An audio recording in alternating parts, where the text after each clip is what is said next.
Good afternoon and welcome, everybody. This would be the Jeff Cameron Show right here on 97.9 ESPN Radio. Thanks so much for tuning to it. I'm Jeff. That's Tom. We're online, ESPNTallahassee.com, where you go to listen live via the streaming free. Always don't miss anything. But if you do, remember this. We've got you covered. All 3 hours going to be posted both on iTunes and in our own audio vault.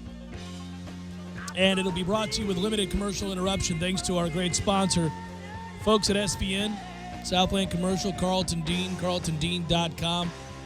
Go find out ways to make money in commercial real estate from my friend Carlton Dean. He'll do you right. Email the show if you like, JCS at 979ESPNradio.com. Find me on Twitter at JCameronShow. And use the WTSM app for your mobile devices.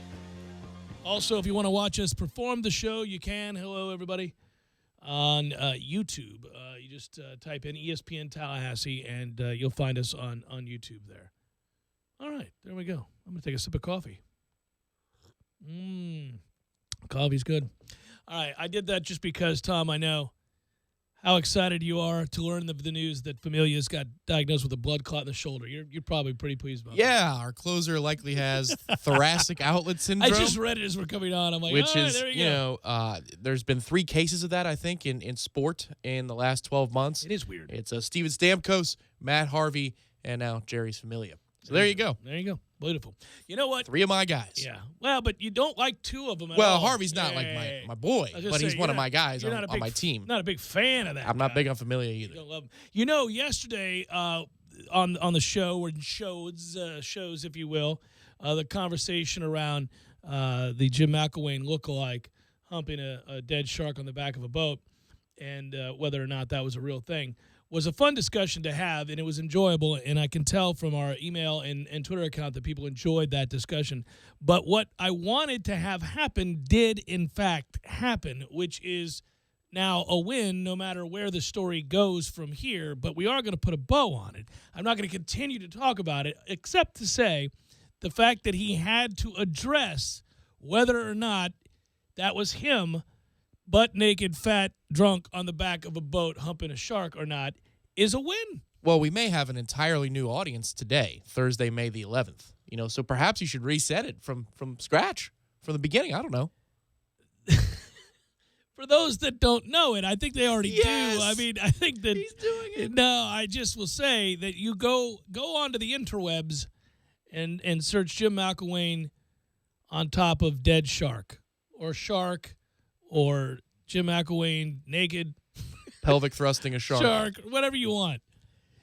The images will happen for you very quickly, and you can look at it and see what all the fuss was over. But it just to the point that it happened where it played out in such a way that it had to be addressed by the head football coach in Florida is well, on depending on which side of the fence you're on. If you're on the side that roots for Florida, you find all of this deeply disturbing and a terribly unfortunate set of circumstances. If you're us, you laugh at Florida. And it's a series of reasons to be laughing at Florida, but there's another one. And that's cool, and it's fun, and it makes me smile. But I did think yesterday, and I did say this yesterday, that is the byproduct. I think Corey wrote a column about it today, too. But that is the byproduct of... Which is amazing that a column was penned about this thing. But that's where we're at, right? I mean... So this is why you can't find a quarterback.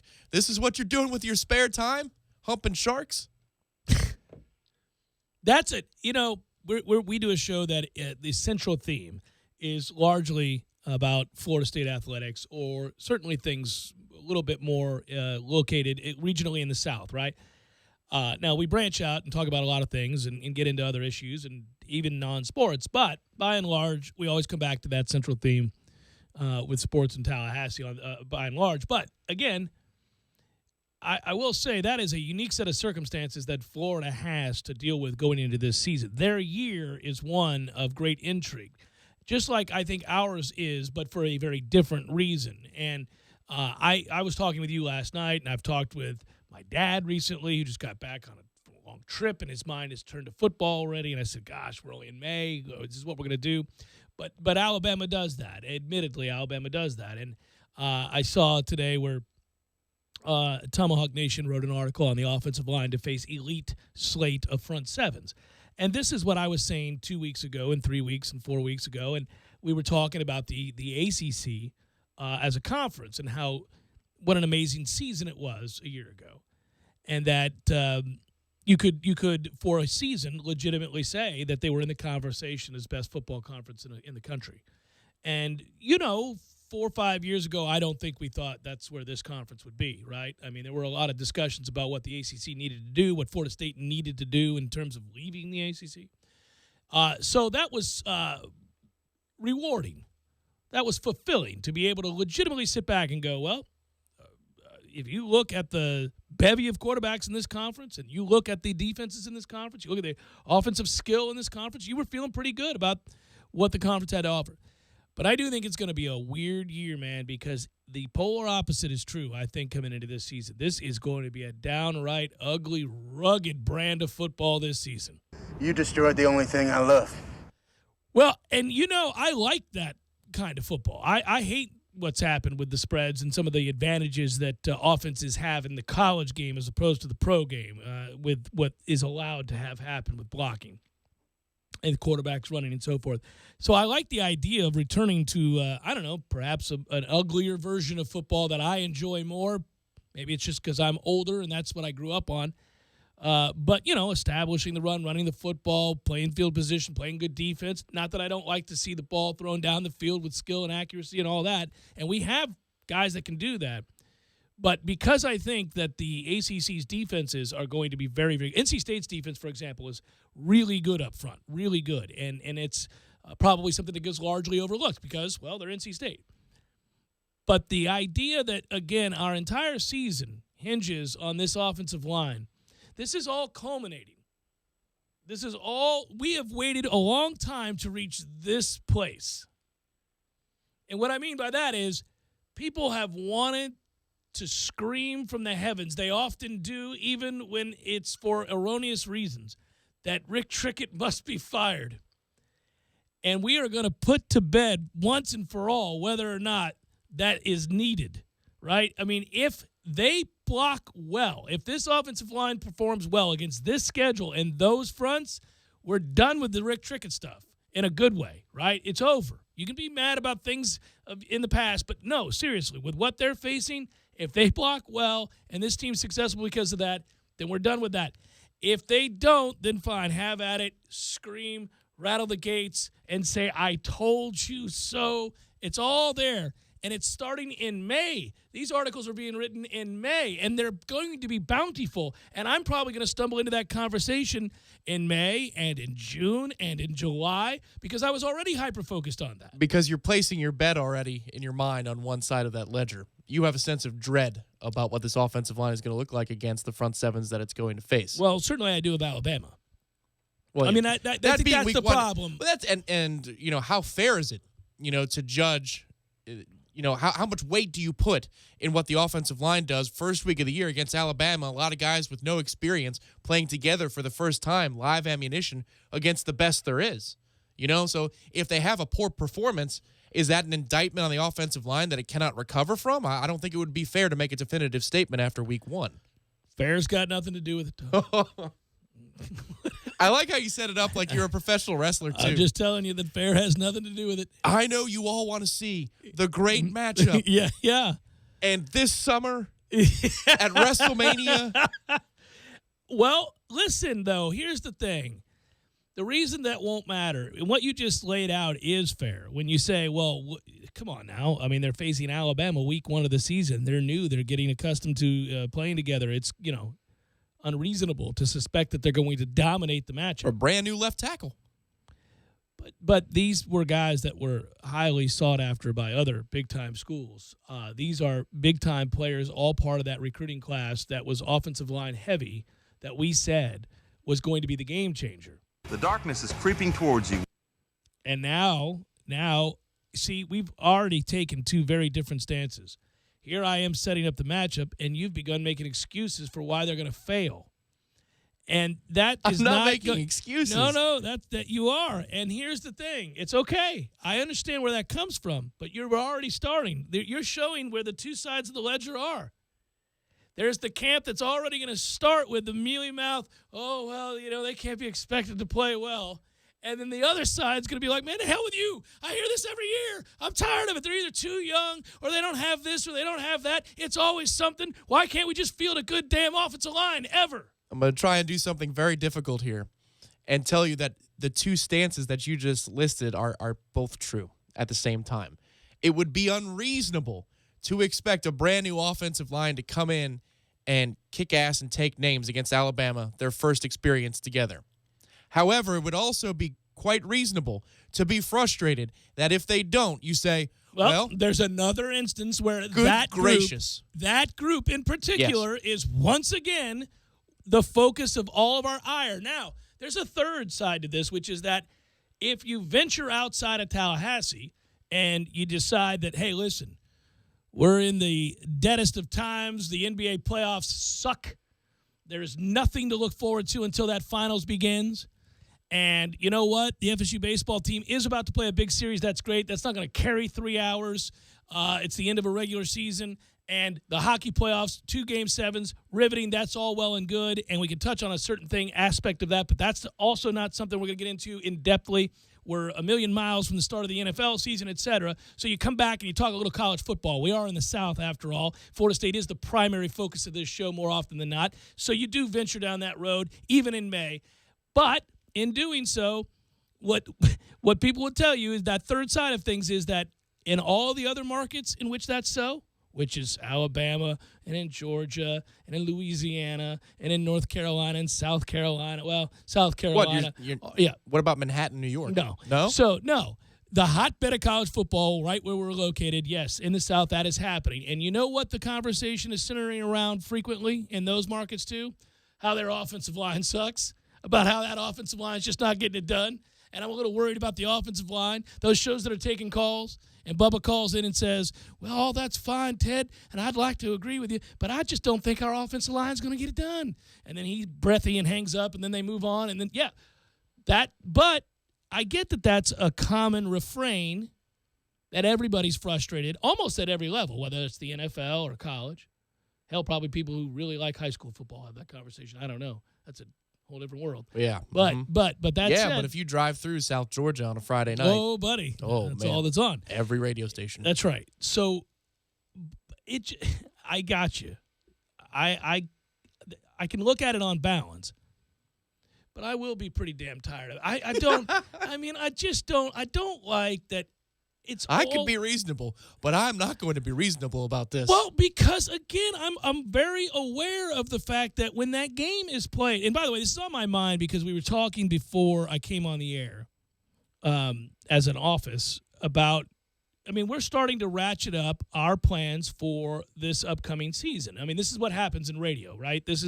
We're going to be at that game in Atlanta, and we're figuring out our coverage, where we're going to broadcast from, where we're staying, what responsibility we have to certain sponsors of this broadcast, who we're going to talk to about that sponsorship. All these things are going on.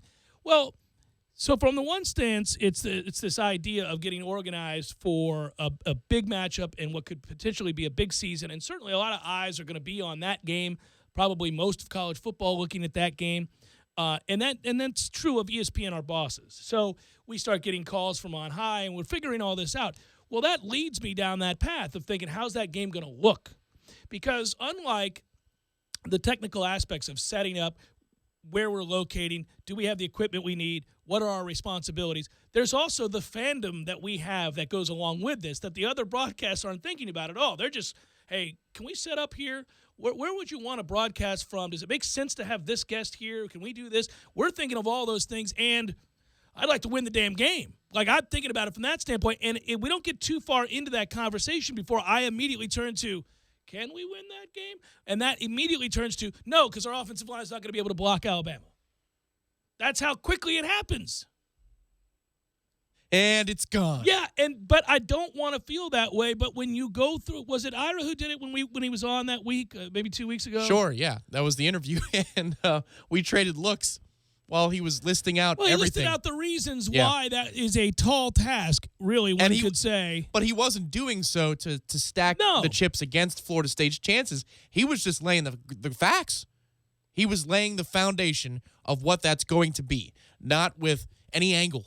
And as he listed, another player and another player Well- and an injury and another guy and the left tackle, perhaps the center, And then maybe they got the to other figure out what guard. they're going to do here. And, this guy's never played in a college football game. Yeah. He's going to go in against Alabama. We're looking at each other going, uh-oh. Yeah, really. Well, that's not That's good. true. Yeah, I hadn't thought about that. That's probably not going to work out real well. Yeah. I mean, we were doing that. There's an urgency, too. Remember when Jameis left, we knew there was going to be a huge drop-off I considering still miss him terribly. Well, with Dalvin, Cam Akers may live up to every bit of hype that there was when he arrived on campus as an early enrollee. But, the urgency you feel is that Dalvin was a great eraser in the backfield of a blunder by an offensive lineman. Oh, yeah. And then he'd break Frequently. outside and get you 8 yards. Yeah. And you're not even thinking about the blunder anymore. You just move on to the next play, and you don't dwell on the failure of the hyper-focus on the offensive failure line. of the offensive line, right? Well, you might be dwelling a little bit more, because Dalvin's gone. Yeah, and your quarterback does need to do a better job of getting the ball out of his hands. He does, but Well, no, I'm serious. That's how many a of the big, chalk outlines were on the offensive line and how many were on DeAndre? both, though. That happened a lot last year because he is such a tough SOB. He'll hang in there to let something develop. I think Jimbo would tell you, and he's told me, that, look, Jeff, when you watch the All-22s, you see that everybody has a part in this. He must have repeated that time and again. And I would, I'd echo some of the sentiments of the fans just to get a response so that we could address it in the interview and also in the broadcast. I could say then later, well, I asked him about this. I mean, if there's an overriding concern amongst the fan base, and that is expressed, whether that's on a message boards or via an email or calls to the station or on Twitter, if I see a central theme, well, then I'll pose it to him as if it's my question, because in a way I'm being the mouthpiece of the fans in that situation, because I want him, I know that'll play well and the fans will get an answer to their question. But when you do that with him, it opens the door to very interesting conversations with an offensive mind that I highly respect. And he will point out, hey, look, when I go back and watch these games, oh, you're not wrong to point out that there are guys missing assignments on the offensive line. You remember last year he grew increasingly frustrated with Rick Trickett and that offensive line. Sure, I mean, yeah. kind of publicly. Which It was a post-game presser. which is kind of stunning What because he game was doesn't that? typically do that. Yeah, a post-game presser where he was talking about we got to keep that kid upright. Well, he was downright pissed. I mean, Yeah, that's as yeah. close as he's ever come to just rolling a coach in a press conference.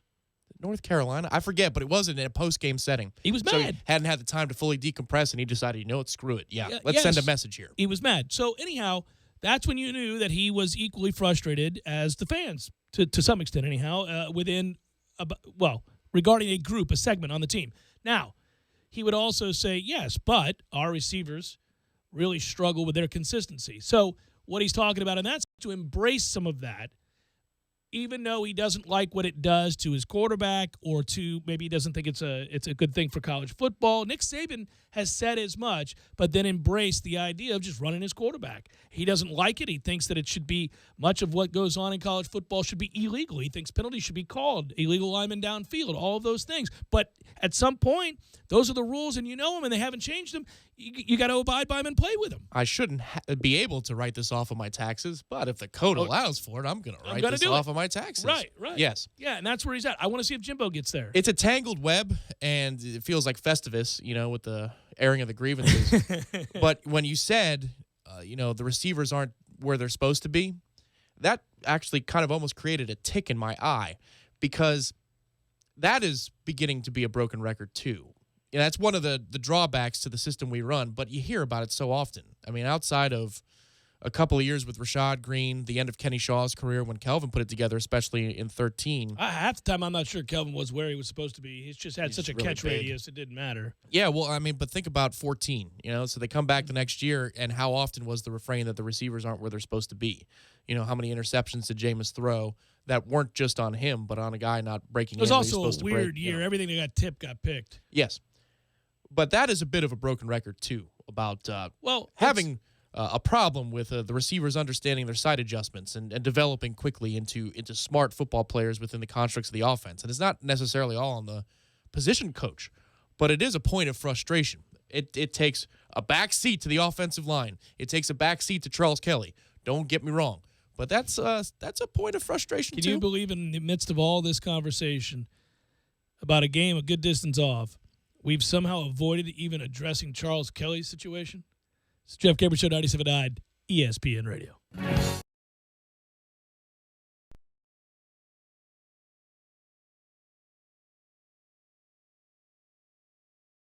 When you're in need of auto repairs, look no further than Nice Tire and Auto Service. Nice has been in business for 16 years with long-term, knowledgeable sales associates. They have the latest wheel balancing machine in the industry. And for passenger vehicles, they service AC, brakes, suspension, tune-ups, and much more. Never sit through a long wait. Nice Tire and Auto has 10 service bays to get you back on the road quickly. If you have tire problems, check out their large inventory with various Goodyear and Michelin tires. Nice Tire and Auto Service, 4792 Bluntstown Highway, 574 July. Available at TNT Supercenter.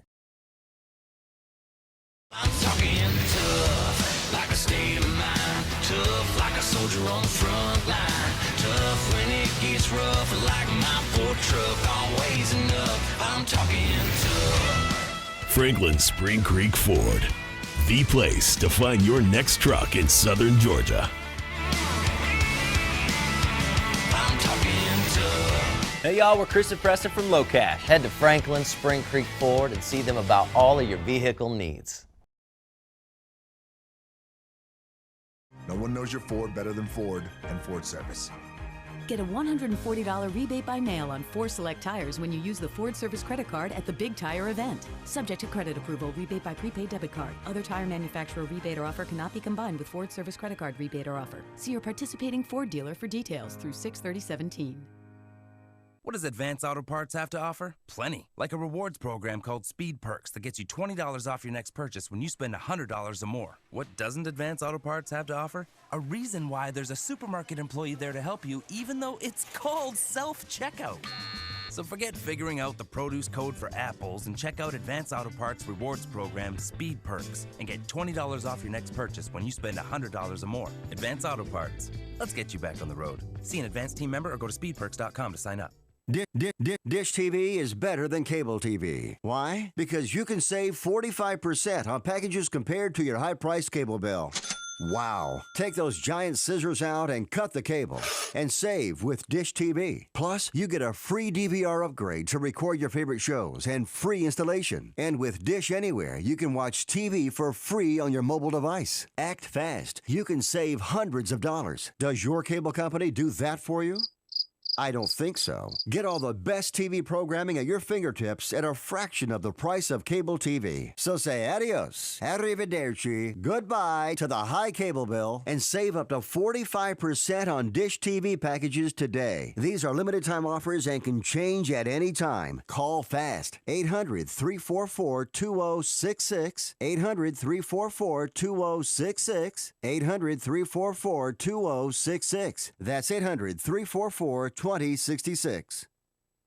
TNT Supercenter is your official dealer for Mahindra tractors. They have the Mahindra 4540 utility tractor for only $11,995. It has a 3-point lift capacity of over 3,500 pounds and Mahindra's 41 horsepower Tier 4 compliant eco-friendly diesel engine with MCRD technology. MCRD stands for Mahindra's Common Rail Diesel Technology, allowing a Mahindra tractor to pass strict emission standards without the use of a diesel particulate filter. Bottom line to you, less maintenance, less downtime, and less cost. TNT and the Mahindra 4540 tractor, making the competition green with envy.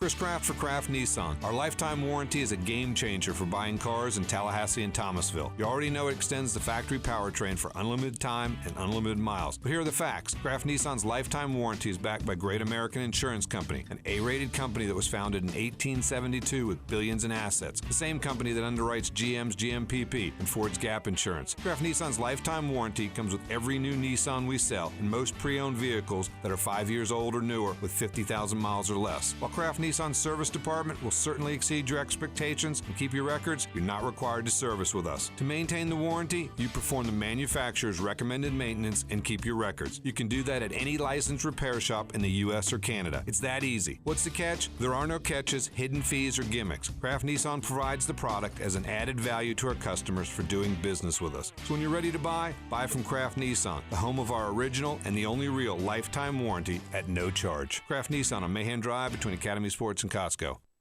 You're listening to The Jeff Cameron Show on 97.9 ESPN Radio.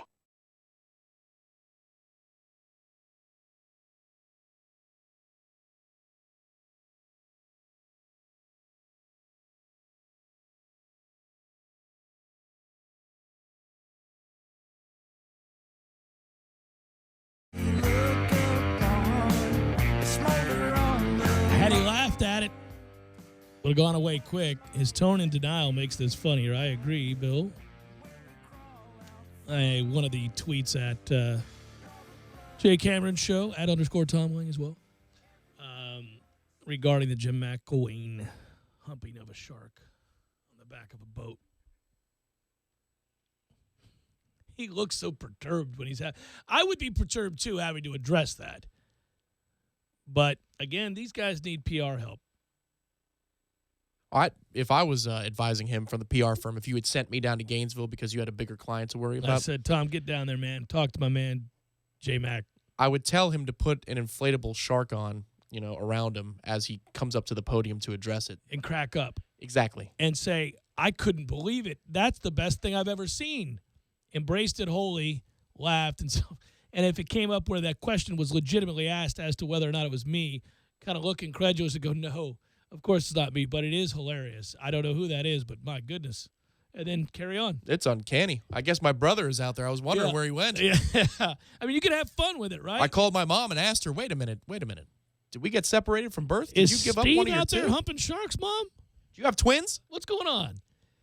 Yeah, you're going to have to embrace that. You're going to have to find the humor in that. It didn't happen. It looked to be a very serious tone. Also, it does look like an interrogation. The lighting does not help his cause there. The way that is reflecting like they're trying to confuse him, to get him Twitter-pated, like he's just nervous. Like, oh, I don't know what you mean. It's weird. Just ask him about, the offense, the offensive line, the quarterback battle, and then they work it in. Fourth, fifth question. Did you, in fact, hump a shark? What is that you on the back of that boat? Again, I just wish I had been a fly on the wall to be there the moment that an administrative assistant, that somebody in the athletic offices had to go ask that man or make him aware of it. However that went, that's gold. Just to have to walk in sheepishly to that office and say, listen, Coach, there's this crazy, let's just look at it together. Can you, you got your internet open there? Let's look at this picture. This is nuts. Look at this picture. I mean, it would be uncomfortable that moment. Like, what if he got panicked? Whatever do you mean? Oh, nothing. Just I want to show you something. It's crazy how much this guy looks like you. I mean, of course it's not you, but I mean, really, what picture? What do you? And he's got 9 or 10 instances where he's like, wait a minute, somebody had a camera phone. So, what? Again? That have nothing to do with the back of a boat. You want to show me a picture? What are we talking about? It's here? a picture of you, Coach. What kind of picture of me? What state am I in? It's not a picture I sent to former assistant Wendy, is it? You have to address it with humor. You're right. It could have just gone away, but it didn't go away, and now, yeah. Yeah, bring in the inflatable shark or a plush shark and just set it at the top of the podium if you're addressing somebody from a dais. Embrace the hell out of it. And have a good laugh with everybody in the room, and you actually become this affable, well-adjusted hero of coaches. That makes all of the national sites, however that headline reads, it's one that benefits you. Or you wear a San Jose Sharks hat, something goofy. That would have been my recommendation. You gotta take it. Hey, so the idea that this season will be one that features a lot more low-scoring games like the SEC's had because their quarterback play has been butt-ass sorry, and ours has been exceptional, is okay with me, as I said last segment. But you know why it should be okay with everybody?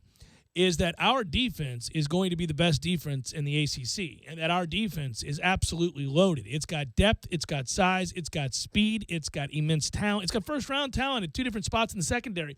So right off the bat, if we're playing in like 24-17, 28-21 type games, that greatly benefits Florida State throughout the course of the year because this is a team loaded for bear on defense.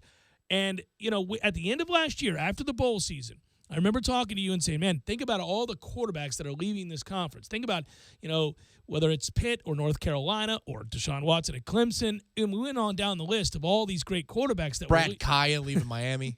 Devastating. So we were sitting there going through all the guys that were no longer going to be in the ACC, that we no longer had to face. Regrettably, one still here at Louisville. But that said, I thought, wow, that the very thing that certainly buoyed the ACC to be better than most of the other conferences, if not all, that we saw playing college football last year was that they were proficient on offense. And you looked around, and outside of what goes on in the Big 12, where, as we saw in the NFL draft, they don't even have NFL talent, it just makes it irrelevant. When you looked at those other conferences, you just saw bad play, poor offensive play. And now this year, it may very well be the case in this conference because of the mass exodus of quarterbacks. But, man, we should be embracing the hell out of that. It's just that this first game doesn't allow you to look at the big picture. The first game is Bama, and, you know, you can easily focus in on what that's going to look like. Be making grand generalizations about what this team is or isn't after that game. Well, if they win the game, you'd be right to. Sure. Well, then you got Miami in a week and a half, and there we go. Beat that ass for win number 8 in a row. That would be nice. Bohica of the platinum variety. Man, I can't wait. As long as they know where to line up. That's the key, right? For this defense, you talked about Rick Trickett and how this year is going to be the year, once and for all, to make a statement. This summer, at SummerSlam, we're going to find out. Same thing with Charles Kelly, yes? There is no excuse for this defense to be anything but elite if it's healthy. It's very straightforward. If the defense is bad this year, Charles Kelly should be fired, and maybe at the midway point. There's just no getting around it. And that doesn't happen. No. But I'm saying there's just no getting around it. If this defense isn't very, very, very, very good, and very, very, very consistently good, if you will. I know that doesn't make sense, but if it's not consistently good, have a good day, man. Could be the greatest guy on earth. You got to go. There's just, I mean, sometimes it's pretty straightforward. Sometimes it's that easy. We complicate everything. We overanalyze everything. Everybody does now. I got it. They've got studs everywhere on this defense. They've got talent for days. They are the envy of the vast majority of teams in college football from a defensive quality, depth, and talent standpoint. Even Alabama this year because experience. They have the experience to go along with all the talent. Yeah, Bama just recruits better than everybody else by a long shot. So even the years in which they're inexperienced, you know they're going to have NFL caliber players out there in abundance, more so than most of their opponents. So you don't sympathize with them. And you make assumptions about how good they're going to be because that's just typically what happens when you recruit to that extent. But you're right. The truth is this is quality depth with experience that has an edge in that department over an Alabama, over, well, anybody in the ACC. And the great purge of all their pass rushers, and obviously when you lose somebody like Reuben Foster. But they're going to have a really good front seven again. They will, sure. They've got a lot of talent. But maybe you catch them while they're in progress. You know, maybe Ho Par Ho doesn't have them ready. Not if you can't block them, it won't matter. Again, the idea of a first-year starter at left tackle going against Alabama in game one, whomever that guy's going to be matched up against, that's not. You know what I'd like? It's the darkness is creeping towards you. I wonder. I mean, I don't know that I'll be able to get answers out of Coach Fisher about this. Maybe off the record I will. I am intrigued by this. If you're him, and you probably are thinking, certainly even in May, about this game and how best to approach it. And obviously, he wants to do exceedingly well against his mentor. I mean, I would think, you got a tough decision to make because on the one hand, you can say, well, listen, I've got a depth of talent in the backfield, and maybe even another shot at a transcendent running back. We'll see. I got a mobile quarterback.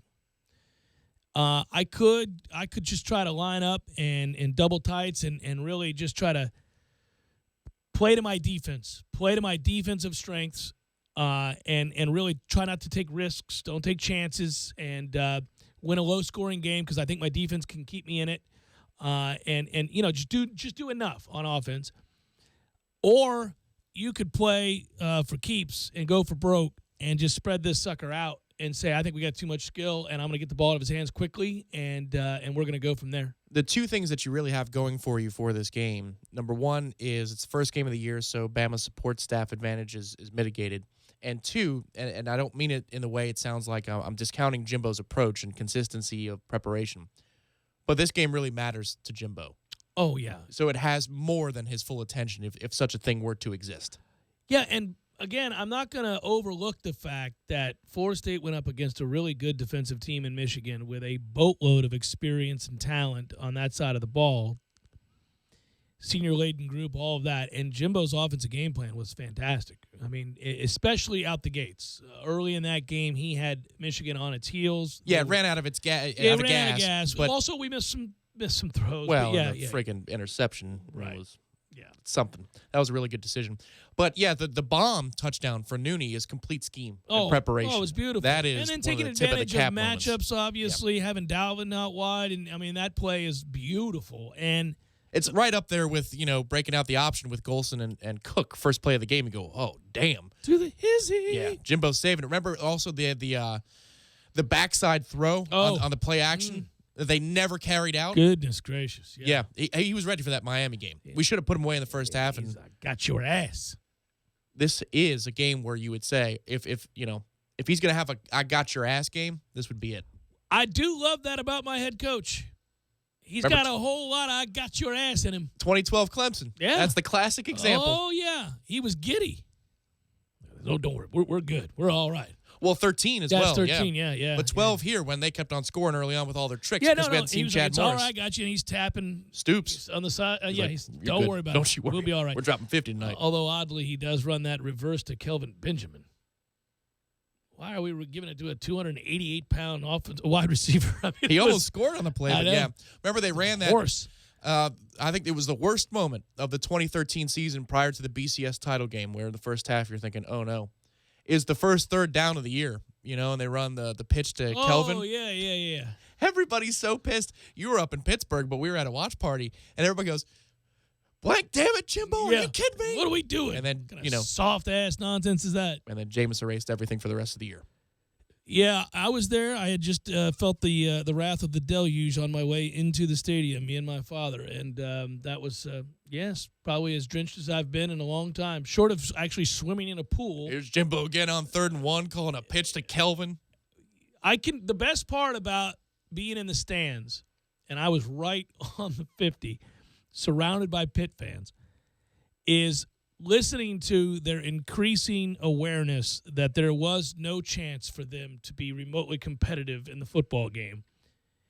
And with each beautiful throw after each beautiful throw, just on a dime, and just the sort of the flow of his play in that game, the confidence that he gained with each throw, and then, of course, the O'Leary throw where he's rolling to his left and just kind of flicks and throws him open. And that's his first career touchdown, I believe. It's just an incredible throw. But anyhow, all that stuff is on display. And the guy sitting right to my right, turning to his friend, uttering an expletive and saying, he's a freshman. This is yeah. Thank you. He was furious. He's like, well, where did this kid come from? Where did they get this guy? He's like, that's ridiculous. He's 18 years old. It's akin to the UF fan. Yeah, the when punter. Sean Powell's punting all game long. We got him pinned now. Yeah. Well, son of a 60 yards? Are you kidding me? With that hang time? No, that guy to the right of me only protested to halftime. He came out in the second half just prepared to watch the show. He was like, all right, well, this is what you got, huh? Apparently, I want to see this. Apparently, you got an NFL player on the field right now. Yeah, he's 18, starting his first game. Jesus Christ, gotcha. Sure. Jeff Cameron Show, 97.9 ESPN Radio.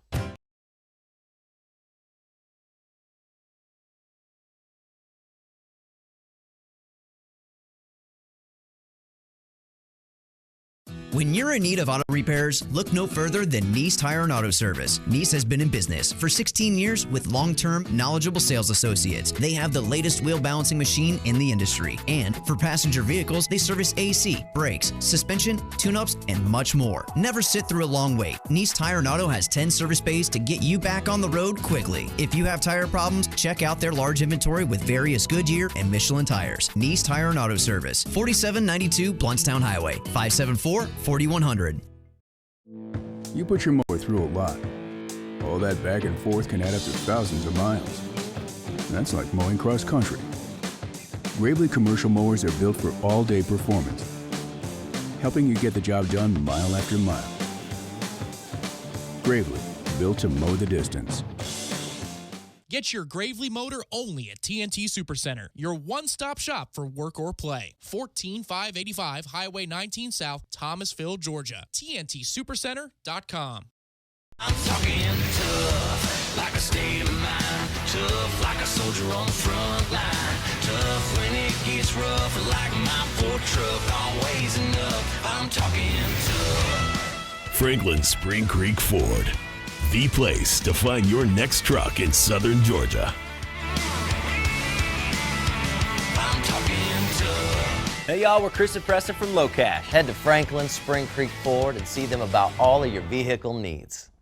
General Manager at L. Wilkie at KillarnCountryClub.com today to reserve your pass. Now is your chance to experience Killarn Country Club's Junior Olympic-sized pool, recently new surface tennis courts, and the 18-hole magnificent championship golf course. Don't wait. Contact Lori Wilkie today to make your reservation for either Monday, May 15th or Sunday, May 21st. That's L. Wilkie at KillarnCountryClub.com.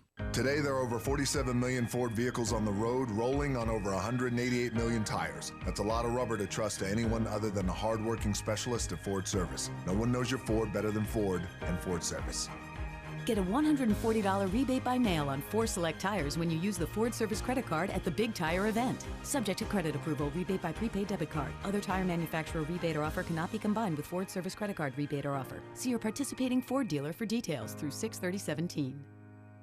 What does Advance Auto Parts have to offer? Plenty. Like a rewards program called Speed Perks that gets you $20 off your next purchase when you spend $100 or more. What doesn't Advance Auto Parts have to offer? A reason why there's a supermarket employee there to help you, even though it's called self-checkout. So forget figuring out the produce code for apples and check out Advance Auto Parts rewards program Speed Perks and get $20 off your next purchase when you spend $100 or more. Advance Auto Parts. Let's get you back on the road. See an Advance team member or go to speedperks.com to sign up. We lead busy lives. That's why Superlube offers quick and convenient service with no appointment necessary at any of our 19 area locations. And remember, Superlube offers a free top-off service between oil changes, checking and topping off fluids, and tire pressure. But did you know that right now when you buy one wiper blade, you get one free, just in time for Tallahassee's rainy season? Superlube it every 3 months or 3,000 miles. How I love to superlube my car. Yes, sir. Okay, so you're telling me that Beef O'Brady's has buy one, get one free deals? Free fish and chips! Free boneless wing baskets! Free chicken nachos! That's what I call an order. Buy one, get one free every Thursday in May at Beef's. Barry knows cool. He's keeping you comfortable. Barry knows cool. You can put him to the test. Spring is the perfect time to be outdoors enjoying the fresh air with friends and family. It's also the right time to make sure your air conditioning system is ready for the hot summer. Turn to the experts at Carrier and Barano Heating and Air to learn more about your financing options for every budget. Visit us today at baranoac.com. License number CAC 057652. The Furniture Bank of Tallahassee, a division of Echo, is the only local program that collects and distributes gently used furniture free of charge to Leon County residents in need. Our free furniture bank donates to eligible clients such as families recovering from fire or disaster, formerly homeless clients moving into their own homes, and veterans in a rehousing program. In 2016, we helped 138 families, including 33 vets, rebuild their lives. For more information or to have your furniture picked up, call 224-ECHO. Call 224-ECHO. When the world's largest manufacturer of diesel engines partners with a leading manufacturer of additives made specifically for diesel fuel, it truly is a groundbreaking partnership. Power Service Diesel Clean plus Cetane Boost, endorsed and recommended by Cummins for diesel engines. Power Service and Cummins, getting two experts in every bottle. Learn more at powerservice.com. Power Service. Made just for diesels. It's the thrill of the grill event, now at the Home Depot, where the Kingsford Lone Star Charcoal Grill is a special buy at just $99. You'll save $50. Its durable cast iron grates and extra large surface can handle up to 24 burgers at a time, making you the undisputed grillmeister on the block. Get a fresh take on spring with the Kingsford Lone Star Charcoal Grill, just $99 only at the Home Depot. More saving, more doing. Valid through May 31st while supplies last. Selection varies by store. Live from the Dale Earnhardt Jr. Buick GMC Cadillac Studios in the capital city of Tallahassee, this is the Jeff Cameron Show on 97.9 ESPN Radio.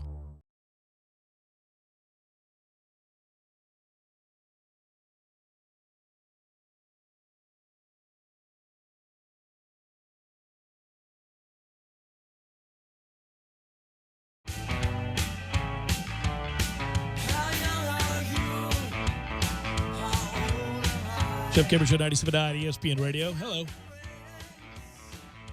Round my eyes. Old replacements. Can't beat it. It's good stuff. I just saw a stat. That's crazy. Buccaneers were 0-7 last year when the offensive line allowed more than 13 quarterback pressures in a game. When they allowed fewer, or 12 or fewer, they were undefeated. They were 9-0. Block it up and win. Well, once again, if you give that guy any time, I still find it fascinating that there are pockets of people who don't trust Jameis, the quarterback. Obviously, there are plenty of people who are ill-informed surrounding the accusations in his time here. That's a different conversation, and I don't worry about that kind of misguided rage or whatever those people have that fuels sort of the conversation around their inability to be objective when they watch him play the position of quarterback. But people who are objective, there are pockets of people who are objective who still have big question marks surrounding Jameis Winston. And yet, time and again, when we look at these advanced metrics with him, you find that if there's time, he kills you. If he has to scramble, other than Aaron Rodgers, he's better than everybody else in the league in making those throws while on the move outside the tackle box. So all of that seems to suggest to me, and yeah, admittedly, I want it to be the case, partly because I'm a big supporter of his after all that happened while he was here and the way that conversation was fueled by anything but the truth and moreover, reasons we don't need to get into. Because they're varied. Some of them do indeed involve race. They're loaded, yeah. But just purely looking at the football, I find it fascinating. Is he a perfect quarterback? God, no. There's a ways to go in his growth. But I challenge you. I would say this. Let's remove him from the conversation. If this was just player Exhibit A, and he was a quarterback we didn't know anything about except for he had a tremendous college career and won the Heisman and a national title and got drafted number 1 overall, and he played at Washington State or Washington, whatever, somewhere on the other side of the world, right? And we just knew him from afar and watched him play. And a team took him, not named the Bucs, say the Arizona Cardinals took him. And that Cardinals team was made up of the exact same players Jameis Winston has played with in Tampa. Same offensive line, same backfield, same wide receiver core, same tight end, everything, right? And this player threw for over 4,000 yards in each of his first 2 seasons, made the Pro Bowl his first season, and had exactly one freaking weapon to throw to, and made the plays he's made. How would that conversation look? I mean, what would we be saying? We'd say, damn it, Arizona got him a good one.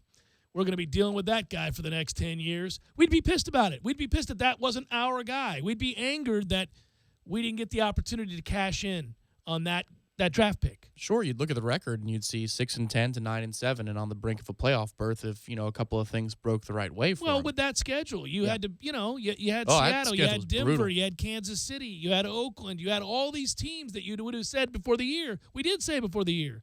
Well, unfortunately, I mean, if they could go 7-9 or 6-10, and this would be an infinitely superior season than the one they had before. It's cruel too in this sense. Not trying to build it up into too much of a thing, but you should never pair with the AFC West and NFC West the same year. Like, why would you have double the cross-country flights? Yeah, it was crazy. It was, and I find it interesting because when we play this game, you and I do this. All right. I mean, Jameis isn't a top 5 quarterback. I'm not suggesting he is, but I think he's well on his way. And right now, let's just name them. Just top of your head. Can you give me 10 quarterbacks better than Jameis Winston? I don't think you can. No, I could give you 5 for sure. 5 for sure. Yeah. Oh, well, we could do that real quick. Aaron Rodgers is better. Mm-hmm. That's not even close. Tom Brady is better. That's not even close. Yep. Right now, unfortunately, we have to admit it in our own conference, our own division. Yeah. You would say Matt Ryan's better. Drew Brees is better. But so now it gets interesting. Is Cam Newton better than Jameis Winston? He's more accomplished. He's won an MVP. All right. Okay. I'm going to concede him. Roethlisberger's better than Jameis Winston. Yeah. That's 6 guys. Where are we going? Rivers. He beat Rivers in San Diego a year ago. He did do right? that. Yeah. Yes. Derek Carr.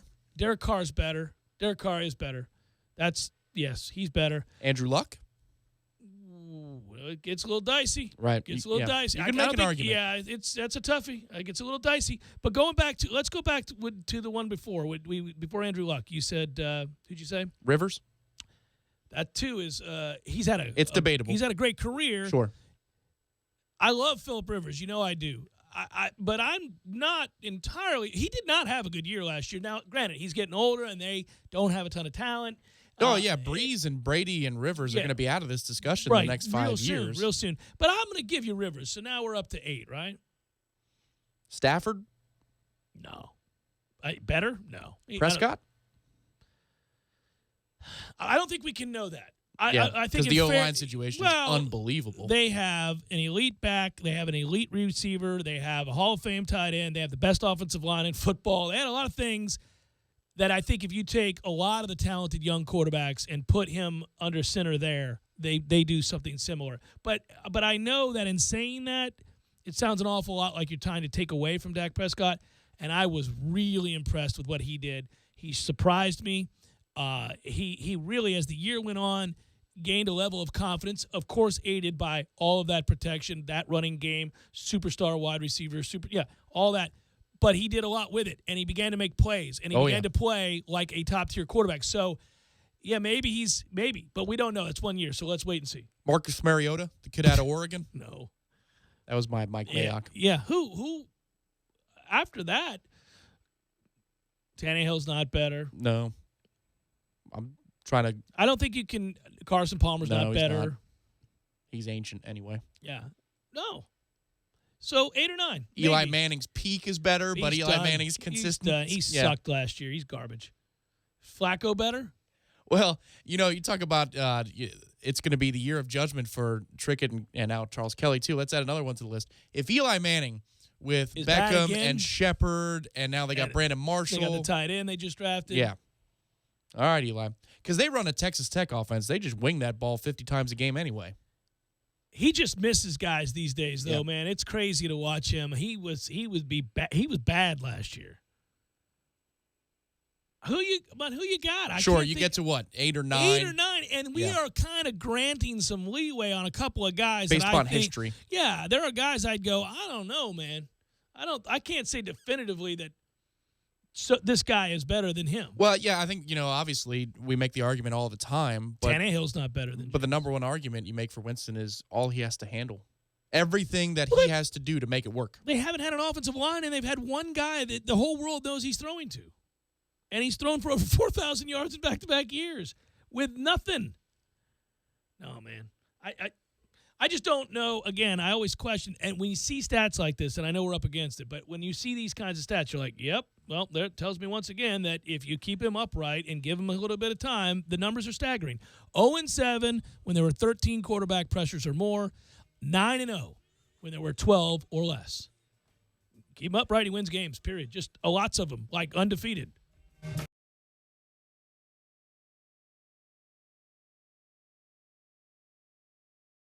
When you're in need of auto repairs, look no further than Nice Tire and Auto Service. Nice has been in business for 16 years with long-term, knowledgeable sales associates. They have the latest wheel balancing machine in the industry. And for passenger vehicles, they service AC, brakes, suspension, tune-ups, and much more. Never sit through a long wait. Nice Tire and Auto has 10 service bays to get you back on the road quickly. If you have tire problems, check out their large inventory with various Goodyear and Michelin tires. Nice Tire and Auto Service, 4792 Bluntstown Highway, 574-4100.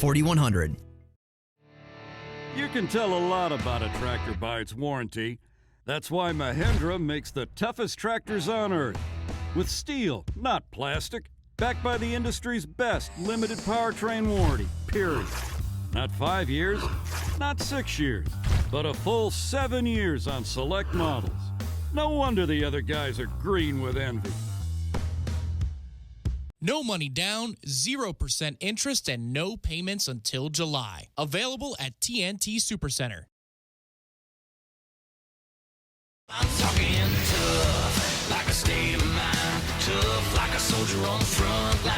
Tough when it gets rough, like my Ford truck. Always enough. I'm talking tough. Franklin Spring Creek Ford, the place to find your next truck in southern Georgia.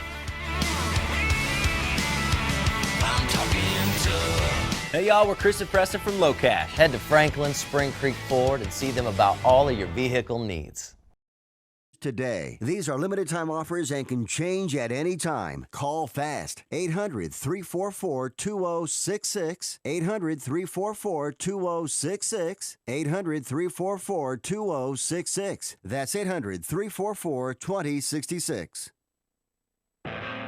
When the world's largest manufacturer of diesel engines partners with a leading manufacturer of additives made specifically for diesel fuel, it truly is a groundbreaking partnership. Power Service Diesel Clean plus Cetane Boost, endorsed and recommended by Cummins for diesel engines.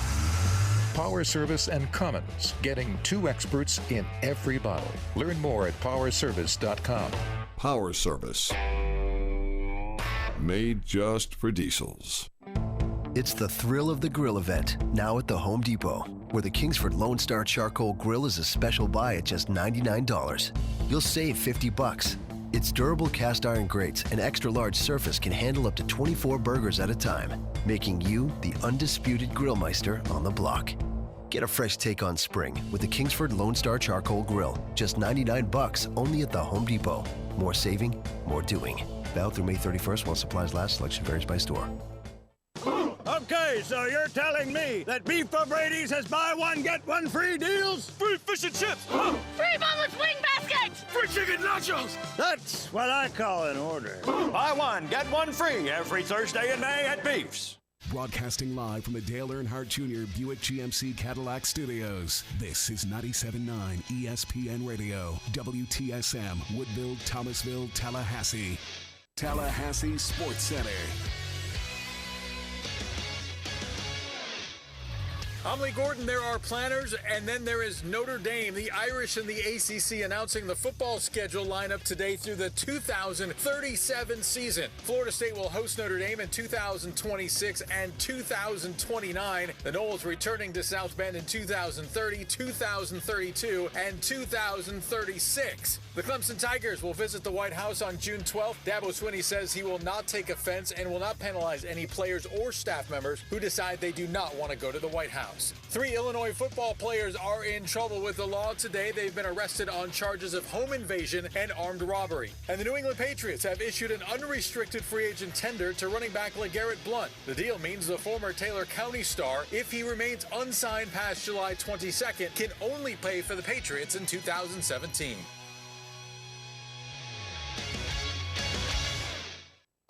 Live from the Dale Earnhardt Jr. Buick GMC Cadillac Studios in the capital city of Tallahassee, this is the Jeff Cameron Show on 97.9 ESPN Radio.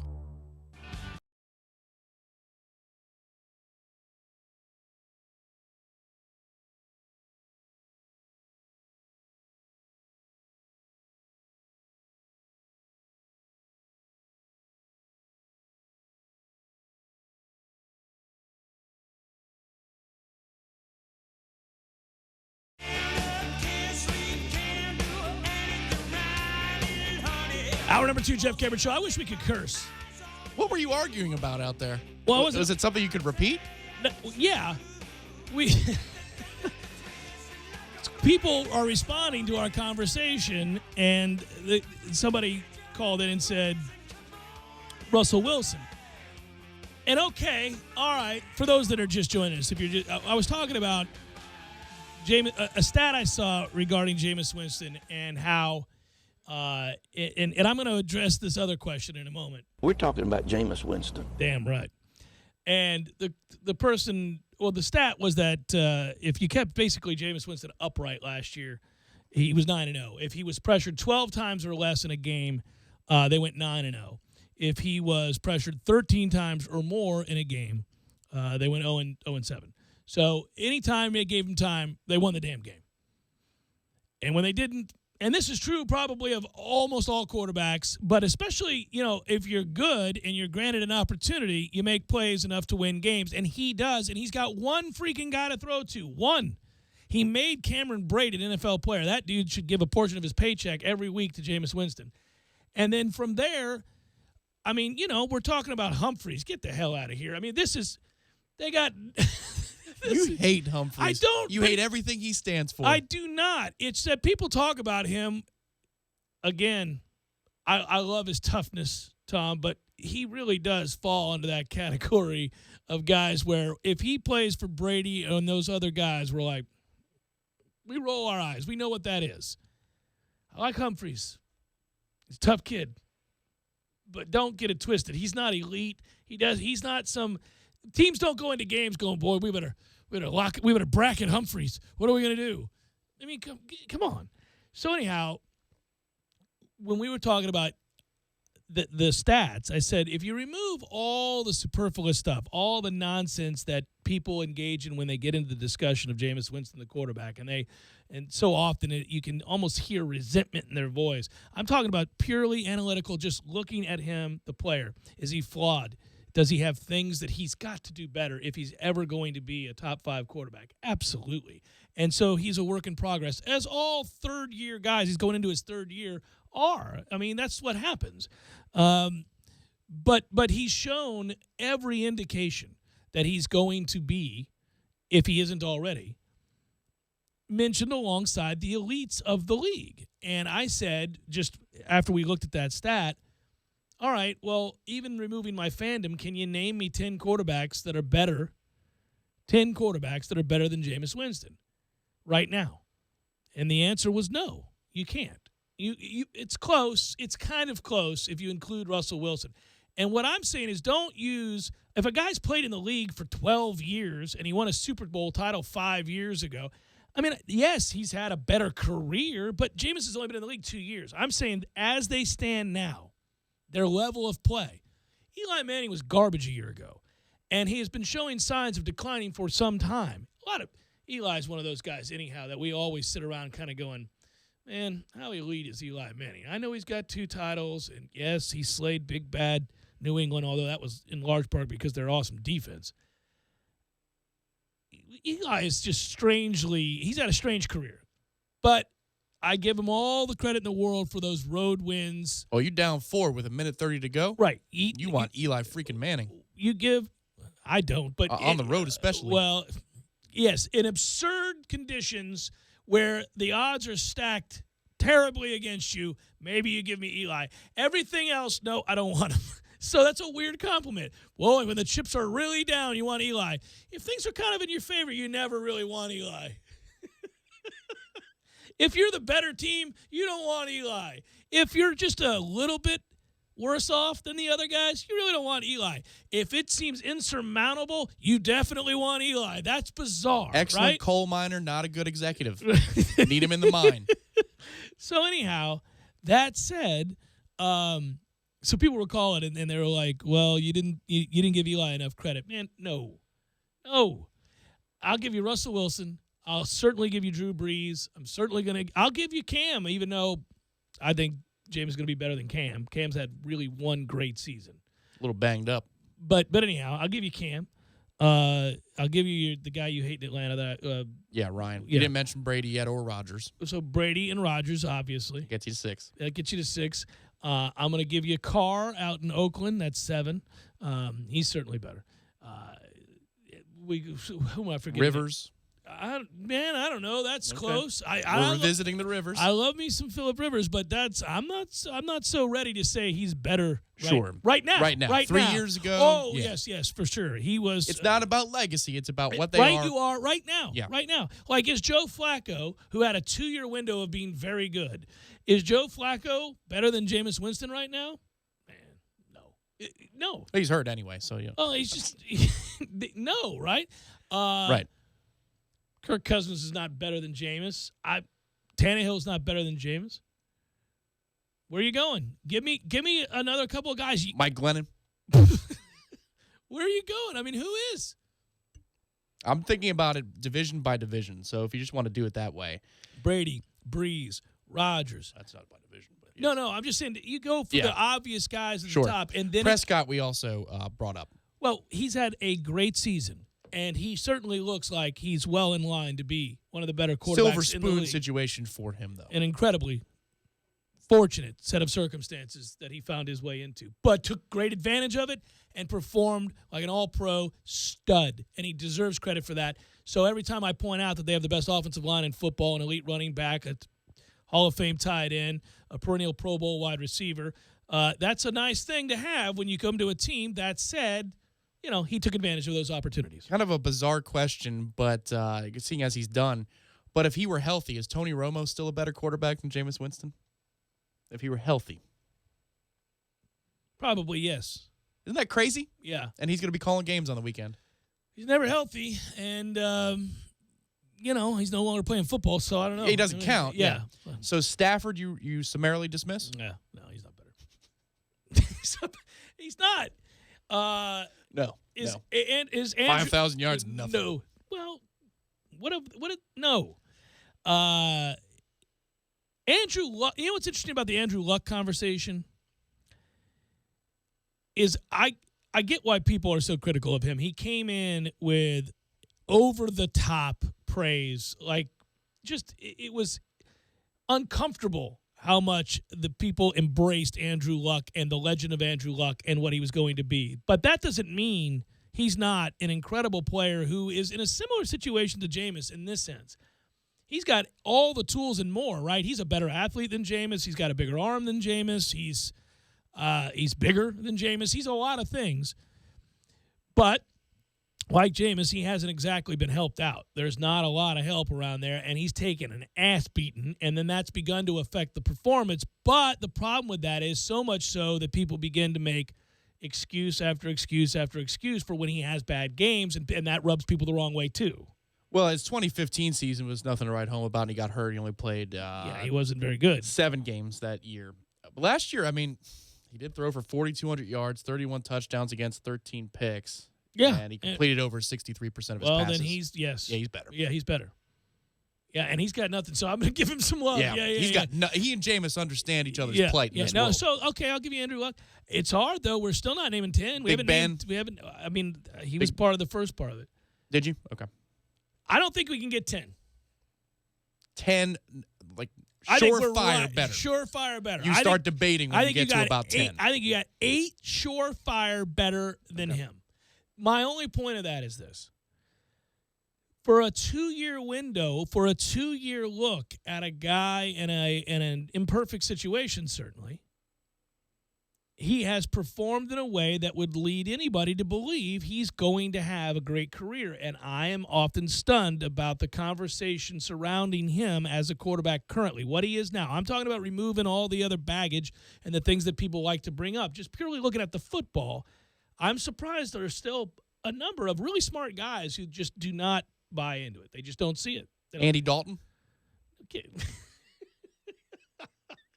I'm sorry. I just like watching you process it and I go, what in the world? No. But I think that's interesting, don't you? I mean, don't you think that? I mean, because certainly there are guys who are not, who do not have their objectivity skewed by stuff that happened in college or things that they might believe happened in college with Jameis. There are guys who can legitimately, like, they'll make arguments that, hey, I think he's outside the top 10 because of this, and this. And I always look at these numbers through just 2 years again and say, I'm talking about projecting him moving forward. How in the world do you not think that guy's going to be a perennial all-pro guy? But here's the thing. You're having this discussion about Jameis and 9, 10 other quarterbacks, and does he fall in the top 10? But, nationally speaking, the debate is Winston versus Mariota, and many people in that national debate believe that Mariota has had the more impressive run, that he's the better product. Still, that's an argument right now because of the fewer turnovers, because of his downfield accuracy. The percentage is better than Jameis Winston. Mm-hmm. That's the debate. Throw the ball downfield with any great regularity. People aren't talking about Jameis as a top 10 quarterback nationally. They're talking about Winston versus Mariota, and people are picking Mariota There's over a Winston. lot of reasons for why people are picking Mariota over Winston, most of which don't hold water. And that will go on for the entirety of their careers. It'll have to be so overwhelmingly obvious that they're wrong before they finally concede that debate. That is fueled by, we all know what that is fueled by. Now, are there things that Mariota does well? Yes. Has he certainly not been a bust? Absolutely. Challenging people down the field with greater consistency is something he has to do. You have to do. And he's also come into a situation where he had more weapons to deal with, a legitimate running game, a stud tight end. He's had players. A better offensive line. Much better offensive line. So, again, that's all part of the debate. If at some point that happens, let's just say, for the purpose of this discussion, that in 5 years he surpasses, or 2 years he surpasses, I'll say it. I don't have a problem with him. I have a problem with the narrative that was created all the way back in that Rose Bowl. I do. I got a problem with him. I am too weak to overcome what you're talking about. So I fall victim to it, and I admit that. You root against him, but it's not about him. No, it's not. It's not about him. It's about with that narrative, how it got started, why it got started, and this pervasive belief based on nonsense that, well. I'm weak. Yes, I root for him to fail so that argument is no longer an argument. I actually think it's interesting because I think that's true of a lot of us as Florida State fans. I think it's true as Jameis Winston fans, certainly Bucs supporters. I think that's true. I think that a lot of people feel that way. And, by the way, that doesn't mean necessarily you're against him. It means you're pro-Jameis. Right. It's a very fanish thing to do. It's irrational. It's wrong, but I do it. I don't know when he it's throws wrong. a pick, I go, good. You're damn right you throw a pick, Marcus Mariota. Well, I hardly pay attention to the Titans. They're irrelevant, and most of his career will be that. But I'm thinking, I don't know, I root against certain players, and it's not a reflection of my disdain for them personally. It's how it affects draft position, the perception of my franchise, and kind of the influence that can have in the opportunities for a player or a franchise in bringing in free agents. Like I'm looking big picture stuff, and in that case, sometimes that leads me to root adamantly, like you're talking about with him, rooting against the guy. But it really isn't about the guy. It's about how this would aid, if he fails, how this would aid my team, the player, and the franchise as a whole. So, I can be there right there with you. I can sit at the table right there with you going, yeah, you fumbled again, didn't you? Yeah, exactly. Well, you love to fumble, don't you, Marcus? Yeah. Nobody talks about the fumbling problem. Oh, I see you broke your leg again. Well, another injury. Another injury, huh? Well, good Lord, Brittle. What are we supposed to do? My guy gets hit on every play, gets up on every play. I see that through no fault of your own, you're kind of soft. Just That's you. That's we don't sit at that table together. I didn't root for it to happen, but when it does, I can't help but notice. Sure. He's hurt again. Yeah, huh? it does tend Well, to it happen happens a little lot. bit more. Both years that he's been in the league, can't stay healthy. Yeah. I mean, he's got to eat better or something. I don't know. The reason that I am falling victim to this problem is because the Mariota Winston columns, it was so dumb, that argument before the draft. We covered it. Even a damn discussion. No, it wasn't. Never Because was you a talk about discussion. lower risk, higher ceiling. Winston's the pick. Yes. Even if Mariota turned out to be better, it was still the right. It's the right pick, That and is so that's correct. really annoying. And we revisit those feelings that I have from that draft process every time somebody pens a who's better column. So I'd rather not see those anymore, and it would expedite the process if Mariota was bad. That would expedite the process of those columns never being written again. Oh, and I could just ignore them. Again, this is totally irrational. But we do irrational things as fans. The megaphone for Mariota is racist ass Clay Travis. That's the only reason that's a discussion, is his pig-headed ass is out here talking nonsense because he's a fanboy. That's it. And he would turn around and say the same about me, but he's wrong and I'm right. It's Jeff Cameron Show, 97.9 ESPN Radio.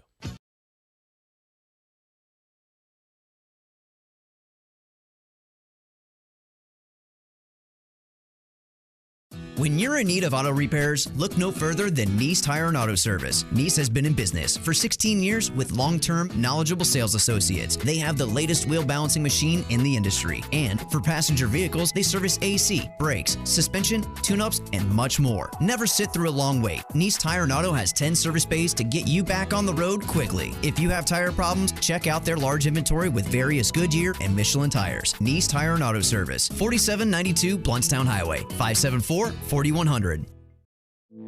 You put your mower through a lot. All that back and forth can add up to thousands of miles. That's like mowing cross country. Gravely commercial mowers are built for all-day performance, helping you get the job done mile after mile. Gravely, built to mow the distance. Get your Gravely motor only at TNT Supercenter, your one-stop shop for work or play. 14585 Highway 19 South, Thomasville, Georgia. TNTSupercenter.com. I'm talking tough, like a state of mind. Tough, like a soldier on the front line. Tough when it gets rough, like my Ford truck. Always enough. I'm talking tough. Franklin Spring Creek Ford, the place to find your next truck in southern Georgia. I'm talking tough. Hey y'all, we're Chris and Preston from LoCash. Head to Franklin Spring Creek Ford and see them about all of your vehicle needs. Same company that underwrites GM's GMPP and Ford's Gap Insurance. Kraft Nissan's lifetime warranty comes with every new Nissan we sell and most pre-owned vehicles that are 5 years old or newer with 50,000 miles or less. While Kraft Nissan's service department will certainly exceed your expectations and keep your records, you're not required to service with us. To maintain the warranty, you perform the manufacturer's recommended maintenance and keep your records. You can do that at any licensed repair shop in the U.S. or Canada. It's that easy. What's the catch? There are no catches, hidden fees, or gimmicks. Kraft Nissan provides the product as an added value to our customers for doing business with us. So when you're ready to buy from Kraft Nissan, the home of our original and the only real lifetime warranty at no charge. Kraft Nissan on Mahan Drive between Academy Sports and Costco.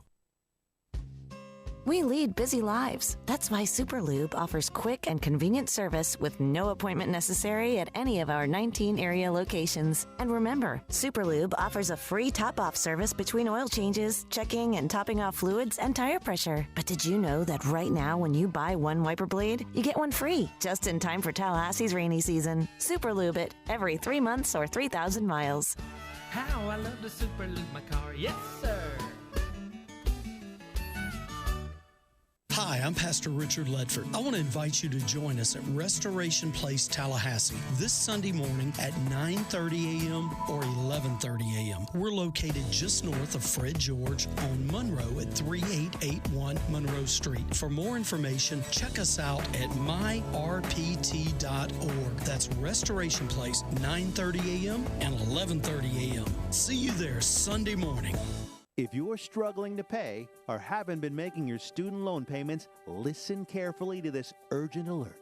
Have you been out of school for 10 or more years and you're still making your student loan payments? Are your student loans past due or even in default? Can't go back to school because of an old student loan problem? We can help you if you qualify. Your student loans can be taken out of default. We can stop the wage garnishments, stop the collection calls, and stop the seizure of your tax refund. Give yourself a break. Stop the stress and see if we can help you reduce your student loan payments. One quick 10-minute call could solve them right now. So call the Student Loan Helpline now.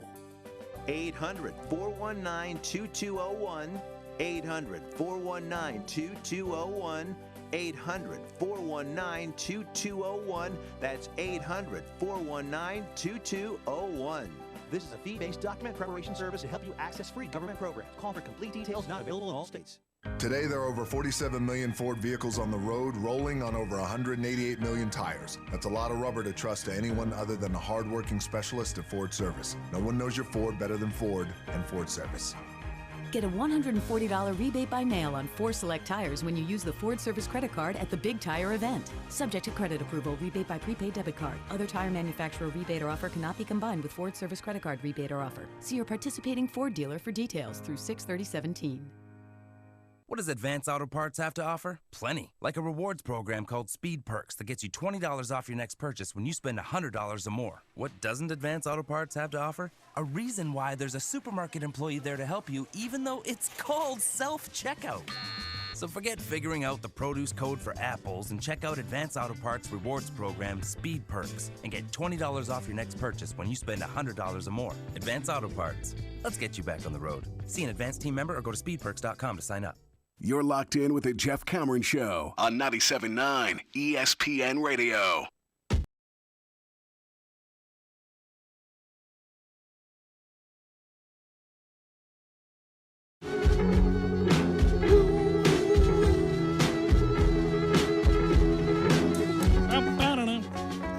Jeff Cameron Show, 97.9 ESPN Radio.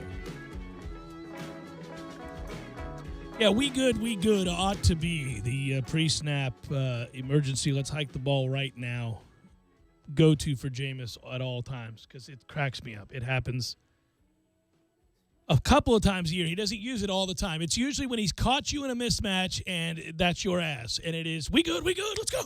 His hands start clapping, like, come on. Yeah, he first broke it out against Cincinnati in the preseason. That was ESPN Monday Night Football crew was working that game, and they had the mic, and you heard it. I'd never heard him do that at Florida State. I'm just laughing at that tweet at Jay Cameron Show. The fair-minded comments and measured tones regarding the Winston Mariota debate lasted longer than I had figured.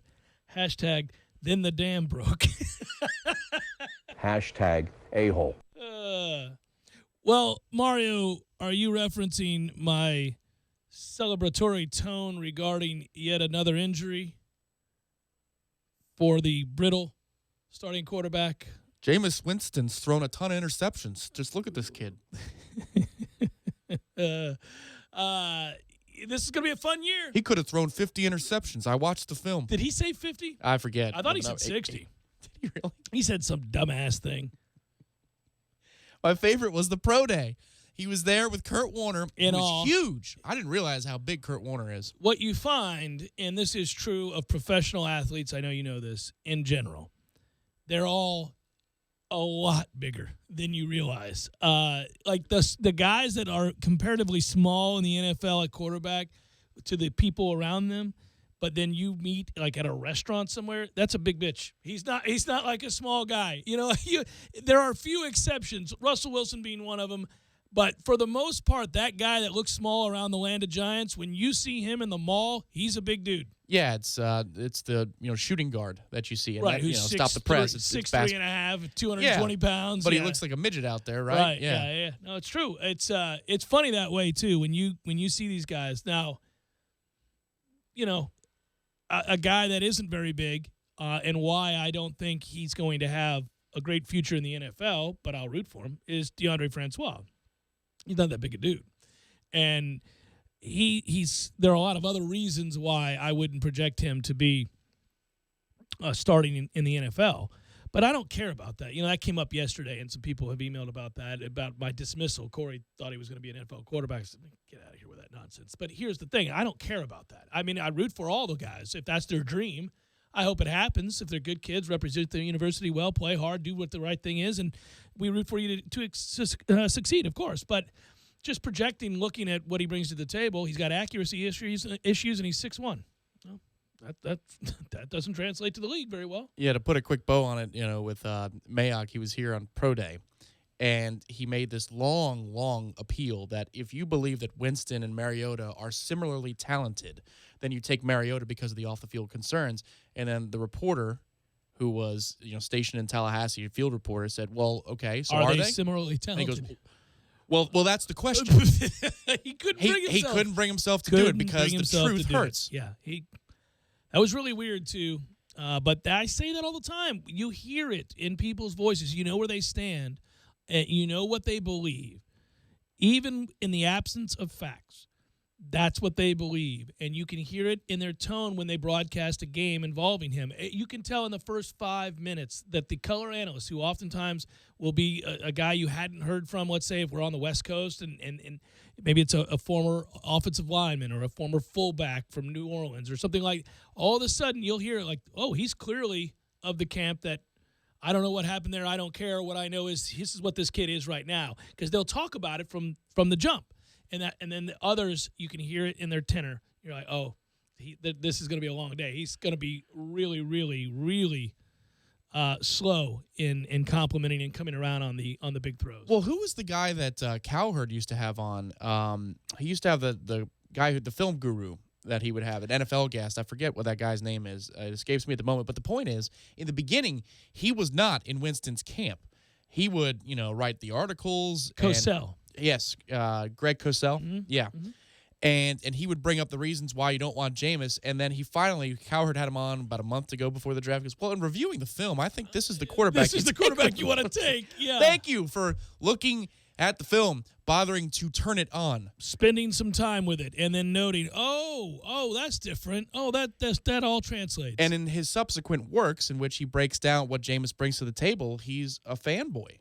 It's just amazing. Yeah, you're watching people converted overnight, and more of them. If he has another year with the weapons he has, it's just funny because the switch flips and they think you don't notice. Oh, but people in this fan base, we notice it all the time. We notice. Listen, here's the one thing I'll say again about that. There's two forms of conversions that are going on here. One of which is the stuff regarding what people believe happened or didn't happen in his time at Florida State. And then the actual football player, the guy that shows up and plays the most important position in the league and has had 2 years on a traditionally poor franchise with little help putting up those numbers. Those people have had no choice but to accept that was A, a good pick, and B, he's well down the road to being a very, very, very good quarterback. Whether you want to quibble about he's the 9th best currently or the 13th best or whatever, there's no denying what those numbers represent through 2 seasons. They've never been done before. So you already know that he is heading in the right direction. Now, what is happening, and it's happening in bunches because he spends a lot of time, one might say almost an inordinate amount of time, volunteering his time, what free time he does have, at schools all around the Tampa Bay area and helping various charities. And, of course, you watch the sheer joy on his face when participating with kids who have special needs. And every year that the Bucs do a great job. A lot of franchises do this, but I'm just talking about the genuine joy and love in his heart when you watch him play with the kids that come that have a disability. Other kids come that perhaps they're for lack of a better term, mentally deficient or slow. I mean, you see these kids coming out there, the joy and the wonder in their heart, and watching him, that's what he gets off on, and that's genuine. And when you see that, it begins. Certainly, if you're on the other side of the ledger here, you begin to question what that narrative was, because that can't be faked. That joy, that real love in his heart that you watch play out, you're like, well, God, that certainly seems like he may be a really good guy. Well, and then if you get you're connected enough, I should say, to get a call from, his pop, and you hear that he's locked himself in a chamber where all he's doing is eating, breathing, and sleeping football. Yeah. Then you get excited about, I said even that, the preseason. I'm that guy with Jameis. I watched the preseason. Well, because, yeah. here's the thing, and yes, that's cool to get those calls, but it did make me giddy as a fan, and I had to relay that story to my mother. It was sort of the, hey, Mom, I know you love him for all the right reasons. I'll bet anyhow. she perked up when you told her the story. I did. I called her after talking with Antonor. I called her. She was the first person I called. I said, hey, Mom, I just, I told her about our conversation, and she goes, oh, well, that's neat, Jeffrey, da-da-da-da. And then I go, yeah, well, we'll see when I'm going to get him on. I'm not real sure. He's too busy studying film and working out and preparing for the season in May. She was like, I know. That's just who he is, Jeffrey. That is just who he is. That's yes. And now that can be equaled by any number of other players. It's just good to know because somehow that too was questioned. Oh, the commitment? That was probably the dumbest one. Because remember, they talked about, Jimbo talked about the players have their iPads and you can log the hours that you review film. And he was playing baseball and he was logging more hours than guys that were actually going through spring drills at full time where he was splitting time. By the way, that's got to suck for the modern player, man. I mean, Big Brother is Jimbo. I'm watching you. I mean, he is. I mean, you are sitting there on your iPad. You take a break for 5 minutes. You just almost sense that you'd come back and he'd be looking at you. I wish there was a long break. There was a function that you could have on your iPads where it's your face. He could force through. It's like you don't accept the call. Yeah. The call is automatically accepted. He's just there. And he just appears. What you looking at? Go to class. That's a video game. Why are you playing Angry Birds? Put that pizza down. We're trying to lose weight. Oh, you know what? He'd love that too. He'd be off at hunting or on vacation or something. Hold on, honey. Check it on. We need Christmas to lose 5 more pounds. Hey, fat ass, it's me. I'm at the beach. What are you doing, boss? Eating pizza? Jeff Cameron Show 97.9 ESPN Radio.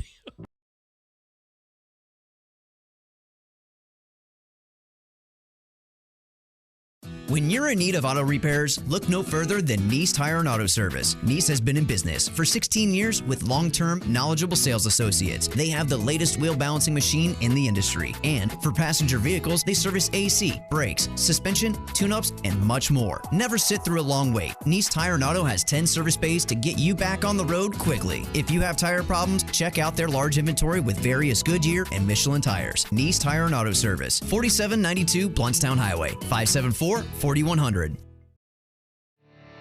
You can tell a lot about a tractor by its warranty. That's why Mahindra makes the toughest tractors on earth. With steel, not plastic. Backed by the industry's best limited powertrain warranty, period. Not 5 years, not 6 years, but a full 7 years on select models. No wonder the other guys are green with envy.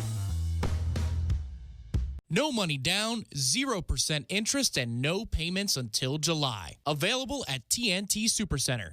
I'm talking tough, like a state of mind. Tough, like a soldier on the front line. Tough when it gets rough, like my Ford truck. Always enough. I'm talking tough. Franklin Spring Creek Ford, the place to find your next truck in southern Georgia.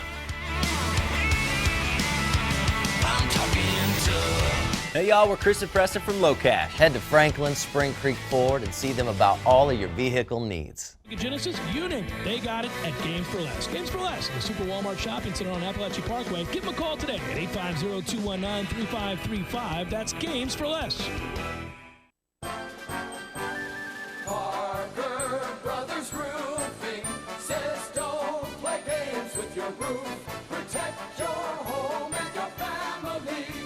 The Parker Brothers tell you the truth. We'll fix your roof, 'cause it's what we do. With quality, integrity, and pride. Parker Brothers Roofing, professional every time. Stay safe and dry inside. Hey, I'm Travis with Parker Brothers Roofing. Some roofers are like a bad boyfriend. They make lots of promises, but in reality, they're just cheap. They don't own up to their mistakes, and they leave you with a lot of regret. Parker Brothers Roofing stands behind every installation, and if a mistake is made, we own it and fix it. Our customers never have to worry about being left behind for the next job. At Parker Brothers, it's quality that builds our quantity. Call us at 656-8112. Parker Brothers Roofing, professional every time. Stay safe and dry inside. License number CCC 049350. Okay, so you're telling me that Beef O'Brady's has buy one, get one free deals? Free fish and chips! Free boneless wing baskets! Free chicken nachos! That's what I call an order. Buy one, get one free every Thursday in May at Beef's. When the world's largest manufacturer of diesel engines partners with a leading manufacturer of additives made specifically for diesel fuel, it truly is a groundbreaking partnership. Power Service Diesel Clean plus Cetane Boost, endorsed and recommended by Cummins for diesel engines. Power Service and Cummins, getting two experts in every bottle. Learn more at powerservice.com. Power Service. Made just for diesels. It's the thrill of the grill event, now at the Home Depot, where the Kingsford Lone Star Charcoal Grill is a special buy at just $99. You'll save $50. Its durable cast iron grates and extra large surface can handle up to 24 burgers at a time, making you the undisputed grillmeister on the block. Get a fresh take on spring with the Kingsford Lone Star Charcoal Grill, just $99 only at the Home Depot. More saving, more doing. Valid through May 31st while supplies last. Selection varies by store. Barry knows cool, he's keeping you comfortable. Barry knows cool, you can put him to the test. Spring is the perfect time to be outdoors enjoying the fresh air with friends and family. It's also the right time to make sure your air conditioning system is ready for the hot summer. Turn to the experts at Carrier and Barano Heating and Air to learn more about your financing options for every budget. Visit us today at baranoac.com. License number CAC 057652.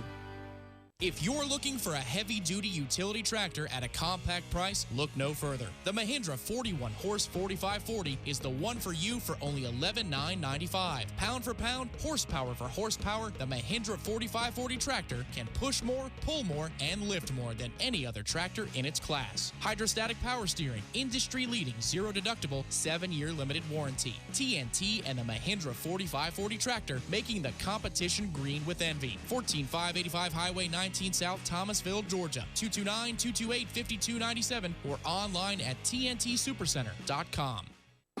Live from the Dale Earnhardt Jr. Buick GMC Cadillac Studios in the capital city of Tallahassee, this is the Jeff Cameron Show on 97.9 ESPN Radio.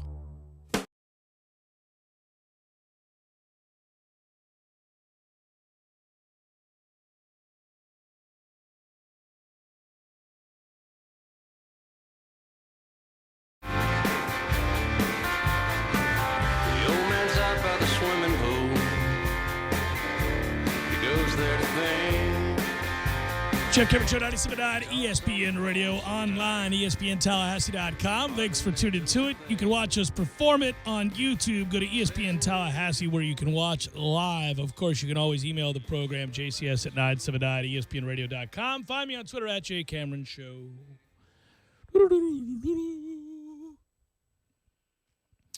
So I thought about this last night, and this will make you smile, make you kind of chuckle a little bit.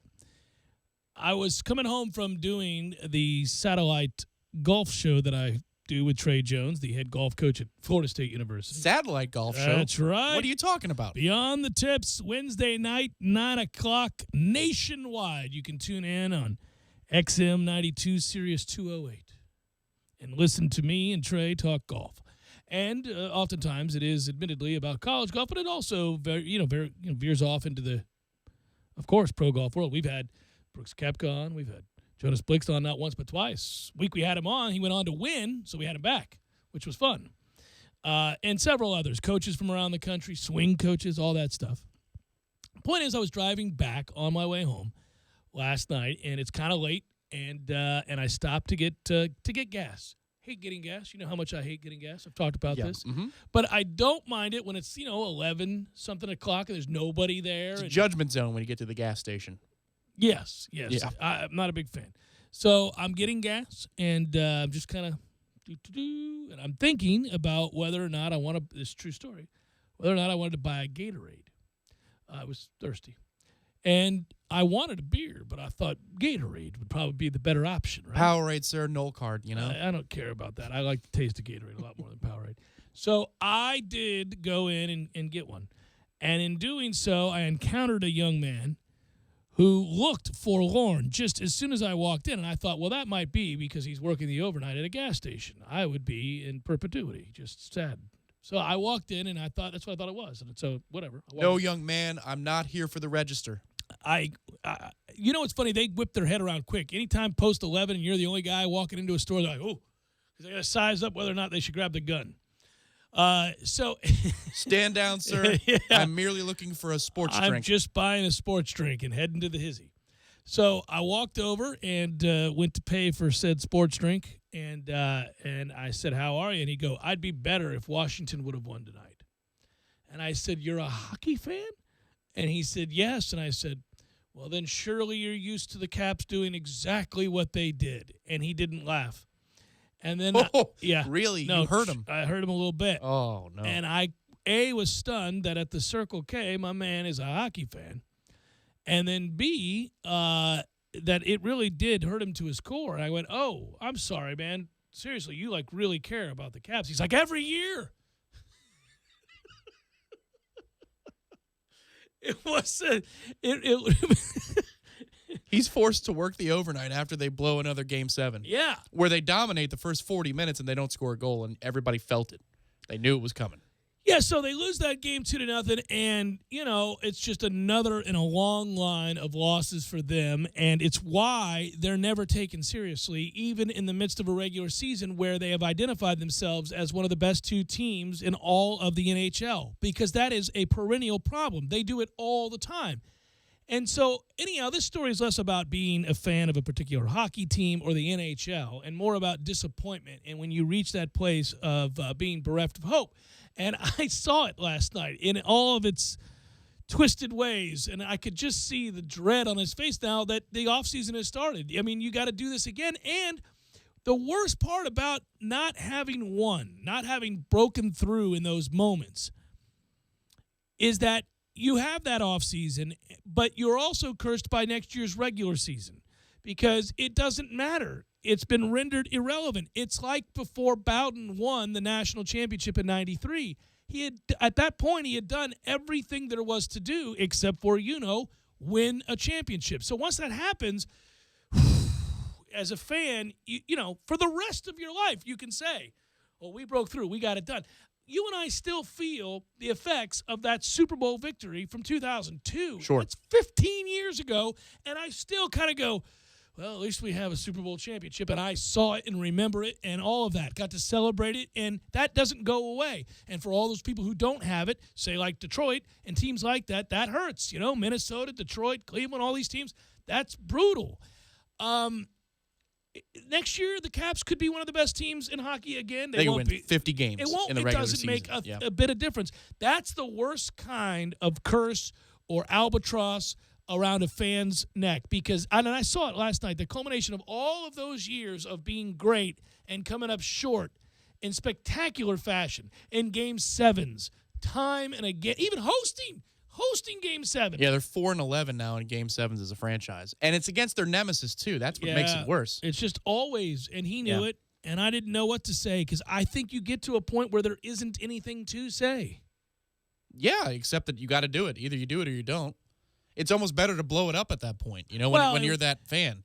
Blow it up and start anew. What sucks about that, though? This formula ain't working. They brought in coach after coach after coach, and the one they have right now, not to get too far into the weeds, is really good from a defensive responsibility standpoint, which had been their problem for years. But here's the thing. The problem with the weight of those kinds of failures from the past, and we know about this with Florida State baseball. We bring it up every year. Because he's won everything there is to win except a national title, it largely renders great regular seasons, this isn't one of them, moot. And that's aggravating because then you can't even enjoy the sport. You can't enjoy the ride, the journey, the evolution of a team. And every team has a one-year shelf life, as Jimbo points out, that every team is different. Even if you return the vast majority of the team, circumstances are different. The teams you face are going to change their personnel. Everything about that year is going to be different. And you're yet held down by the failures of a team from 8 years ago, 10 years ago, 5 years ago, or even 3 years ago. Yeah, my buddy was in town last night. We're talking about, the Lightning, and this is, again, a general. I'd like to think he's my buddy, too. Sure. Our mutual friend, Matt, was here. I know. And we were talking about, because, the playoffs are on. We're watching these Game 7s. Talking about coming up short in 2011 with Boston in Game 7 and talking about, not being able to win the Cup in 15. Last year coming up short in Game 7 against Pittsburgh. And we ended the conversation with something very simple, which was, well, at least we won in 04. At least we have one. Because it changes everything. That there isn't the urgency. Remember, in 2014, I'm not trying to rewrite history, this football team was really maddening. But you could enjoy the ride because you beat Auburn and because you were defying the nation by continuing the winning streak? Yeah, at some point it actually got funny, the level of disdain, the frustration, the sadness. The Not Tonight haters meme was the best. But if we had lost to Auburn in the title game that season went down exactly the way it did. That's correct, yes. We would have been angry every week. I mean, I'm talking about really seething types of anger. Every week we talk about the coaching staff is not able to get up and motivate get these guys to play their best week in and week out. The comeback from 21-3 down changed everything, and it made 2014 kind of funny. It would not have been funny if we had lost that game. Tonight's a night to watch the national championship victory over Auburn. It would be. I mean, the only thing on is Game 6 of San Antonio-Houston. Which I'll watch, which has been good. Game 5 was good. Yeah. It's been good. That's about the only series that's been good. I'll watch it. And even though neither one of those teams are moving on past Golden State, I'll watch. No, watching the two of them, it was who was falling slower at the end of Game 5. The two teams ran out of gas. It was exhaustion, and he's got an injury. Bum ankle. Yeah. And by the way, that question is a fun question. A lot of these made-up sports debates are not, and we choose usually not to kind of get into them. But if your best player by far and one of the 5 best players in all of basketball has an ankle injury and you're up 3-2 and another 2 to 3 days of rest is going to help remedy that situation, do you play him and risk that becoming a worse situation knowing that you've got a game to play with? What's crazy is, they found a way to win that game. They blew it at the end. And I thought when it went to overtime that, especially when he's on the bench, I mean, you're dead in the water. Dead in the water. But, as much as I couldn't stand him at the time as a player, Reggie Miller was dead on. He had a great game from an analyst standpoint. That's very rare. Yeah. But he was talking about, look at what's happening to Houston's offense here. They're out of gas. They're holding the ball till 8 seconds playing ISO. Yeah. And then Harden shuts down on his teammates. He doesn't get a high ball screen in overtime, and he visibly shrugs. Nobody's shocked by that, though. That's the thing that you do with him. In obviously, the key moments, yes, he reverted back to the guy that people criticize. He jacks up a 30-footer because he still had 6-7 seconds to drive and try to do something. But that's the selfishness that's reflected in a guy that doesn't play defense ever. So that shouldn't surprise anybody. When you see that play out in that way, you should say, well, that is part and parcel as to who he is. He's a scorer, and that is all he is. Now, there's a value in that, quite obviously. Oh, and he is a potent scorer. Yes, and of course there's value in that. You need a guy. When you need buckets, he's a guy that can get you buckets. But at some point, you also need stops, and he is never going to get you that. No, and again, that game was hard to watch on both sides of the court down the stretch because in the fourth quarter, I think San Antonio went on a 1-for-14 spree from the field. It was hideous. And they kept giving the ball to Aldridge in the post, and he was not going to make any basket. And, you're yelling at the screen, By the way, stop giving the ball to LaMarcus. There's times when you watch him play, you're like, this is not the same guy. No, there are times when you say, this guy sucks. What happened to this guy? I was calling for Powell to come into that game. You might want to get Powell back in that game. Good Lord. That's how bad he was playing. Yeah, but I think it's interesting because the stuff about Harden is about really, what is he? Well, he's a scorer, and that's fine. Dominique Wilkins was a scorer. He wasn't going to stop anybody, but that's all right. The problem with that is, of course, you score 40, you give up 38. You're a net nothing guy pretty much. So that's aggravating with me with guys like that. You got to give me a modicum of defensive effort. What was crazy though is again the concepts offensively were completely either abandoned or they didn't draw any up.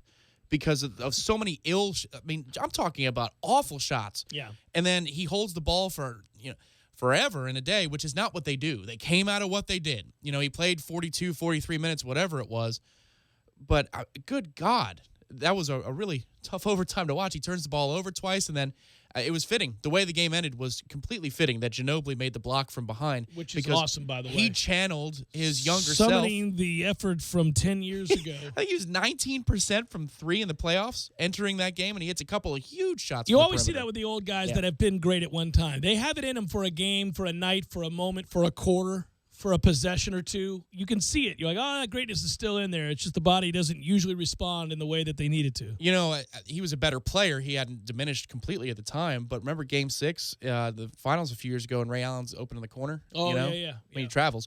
But you knew he was going to make that shot because he could summon the greatness inside him, and it was uncontested. As a shooter. Yes. It's just the instinct. It's unbelievable, the muscle memory that those guys have. He traveled his ass off. That's still a tragedy. I'm skipping a That's jump. a crazy. They should have only won one title in Miami. What are we doing with that nonsense there? That was pitiful. Well, back to the question. What would you do with Kawhi? Given the scenario, if they tell you, look, if he gets another couple of days, he's going to be fine. He'll be good to go. But I can't give you any guarantees about if you force it tonight. I think you maybe got to test it early and then go from there, make your decision there. I know you're fond of saying that it usually doesn't matter, but I believe in the playoffs it does. You have home court for Game 7. So, I think you might want to punt on tonight. You come back to your building, Just you're call going it to a get day. your calls. Call it a day. Yeah. And it's the hardest thing for an ultra-competitive person to do because I'm sure Pop believes they can win the game. He believes that they could go in and win the game and not have this thing stretch into 7 games where a lot of times anything can happen. We've seen that happen. Just saw it in the finals a year ago where it can all go south on you in a hurry when a one-game winner-take-all situation. But if this is involving your best player and your only real chance to win the series is him being great, the way that greatness rises to the moment, and he certainly has time and time again. But if he's physically unable and that could be remedied by another 48 hours of rest, I think you got to punt on tonight. Well, and it's amazing how much it was affecting him. You could tell that he's got that toughness to him, that he'll play through He's trying to go through, but he's not the same player at all. And I wasn't paying complete attention to the broadcast, so I might have missed it in the third quarter when they talked about it, or maybe even the first half. But I'm watching this fourth quarter develop, and it gets 4 or 5 minutes in, and he's still not coming off the bench. I'm thinking, Pop, I know you're trying to steal minutes, but you're crazy. I mean, this game is on the brink. Because they kept on missing their shots. That was when they're in their stretch of 1 of 12 to 1 of 14 in the field, whatever it was. And then I realized when he comes out there and he's trying to get up and down the court, he can't do it. No, and that's a problem in other sports or at other positions. You can maybe get away with it more, even if you got to shoot a guy up. But in basketball, you really can't. I mean, all of that quickness and ability to beat guys off the bounce and get in the lane and a lot of the stuff he does, certainly defensively, all those quick change of direction things, you can't. If you got an ankle, man, you're done. I think the question, there are a couple of questions, and you painted the scenario where I think you would sit him. But logistically, they already have it set, I would think. When would the Western Conference Finals begin? Either way. So let's say it goes 7 or doesn't. Knowing the NBA in about 10 days. Precisely. Can you make it worse by playing? Because if you can't and the same amount of rest helps, then go ahead. If there's 5 days between this round and the West Finals. It is hard to believe that we sit here on May the 11th knowing that, in fact, we're not going to be really talking about the end of this whole thing until over a month from now. And that's what – I mean, I know this is a familiar refrain year in and year out, but I just don't recall. I do remember the finals being in June, all of that stuff growing up. It just, they have stretched these things out. And this is the problem with not having good basketball along the way. If you've got 4 or 5 teams in the mix and you got 2 or 3 series on each side that promise to be riveting and to go 7, and those teams actually have a chance to win the whole thing, and there's a lot on the line every night, then you'll watch a long, drawn-out process. When they're all sweeps and ass-kickings, and that we're just waiting for this finals that everybody knows is going to happen and has known for over a year. Yeah, 09 or 10, I think it was. Those playoffs were the ones where I really started to get back into the NBA playoffs as a whole. And because the West was incredible. Well, you and I. LA and Phoenix and then San Antonio and Dallas. And, man, they all had their own identities. There may have been a night or two where we had a few margaritas watching some riveting playoff action. That needs to happen. We just need to go in the daytime. Yeah. Good Lord, let's just lay it all out there for our listeners. We've got issues. Oh, no, I'm just saying Some for daytime margaritas, huh?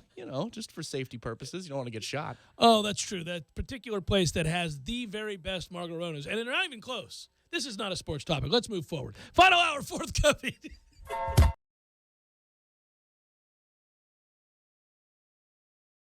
When you're in need of auto repairs, look no further than Nice Tire and Auto Service. Nice has been in business for 16 years with long-term, knowledgeable sales associates. They have the latest wheel balancing machine in the industry. And for passenger vehicles, they service AC, brakes, suspension, tune-ups, and much more. Never sit through a long wait. Nice Tire and Auto has 10 service bays to get you back on the road quickly. If you have tire problems, check out their large inventory with various Goodyear and Michelin tires. Nice Tire and Auto Service, 4792 Bluntstown Highway, 574-4100. You can tell a lot about a tractor by its warranty. That's why Mahindra makes the toughest tractors on earth. With steel, not plastic. Backed by the industry's best limited powertrain warranty, period. Not 5 years, not 6 years, but a full 7 years on select models. No wonder the other guys are green with envy. No money down, 0% interest, and no payments until July. Available at TNT Supercenter. I'm talking tough, like a state of mind. Tough, like a soldier on the front line. Tough when it gets rough, like my Ford truck. Always enough. I'm talking tough. Franklin Spring Creek Ford, the place to find your next truck in southern Georgia. Hey y'all, we're Chris and Preston from Low Cash. Head to Franklin Spring Creek Ford and see them about all of your vehicle needs. Your team, call Marissa Wass at 519-2004. That's 519-2004. Okay, so you're telling me that Beef O'Brady's has buy one, get one free deals? Free fish and chips! Free boneless wing baskets! Free chicken nachos! That's what I call an order. Buy one, get one free every Thursday in May at Beef's.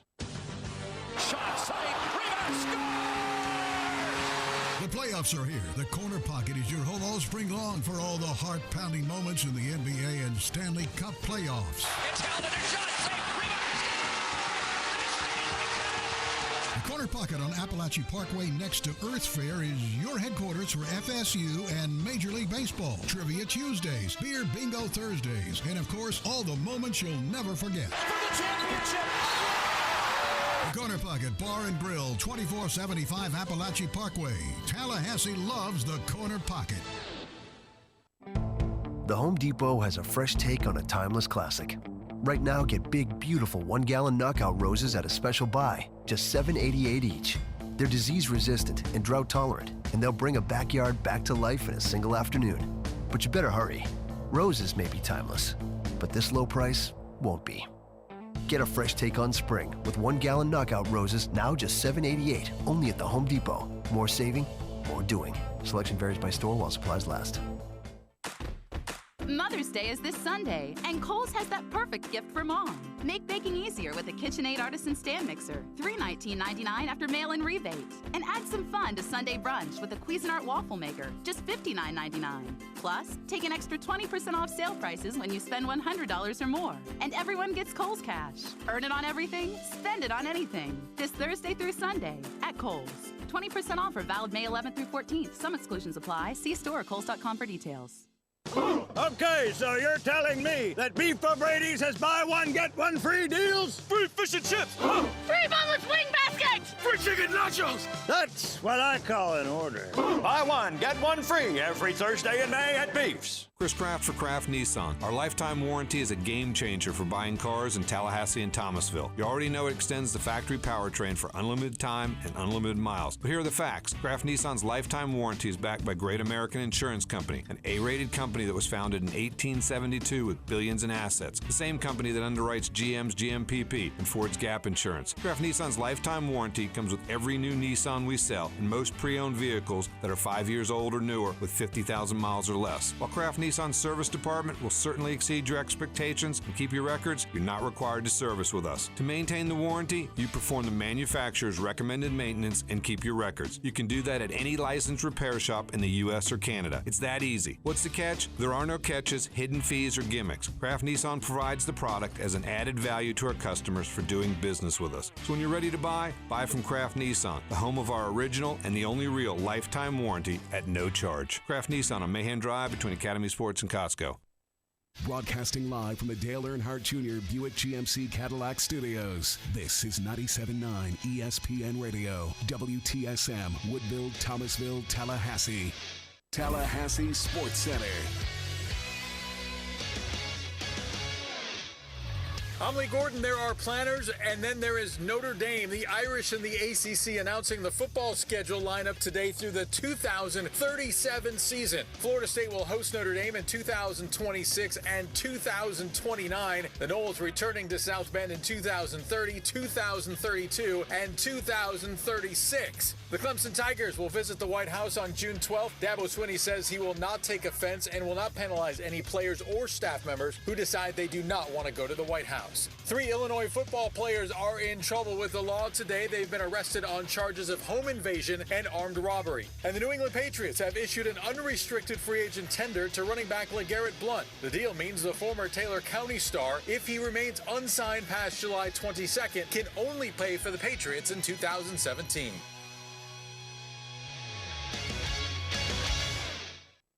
Live from the Dale Earnhardt Jr. Buick GMC Cadillac Studios in the capital city of Tallahassee, this is the Jeff Cameron Show on 97.9 ESPN Radio.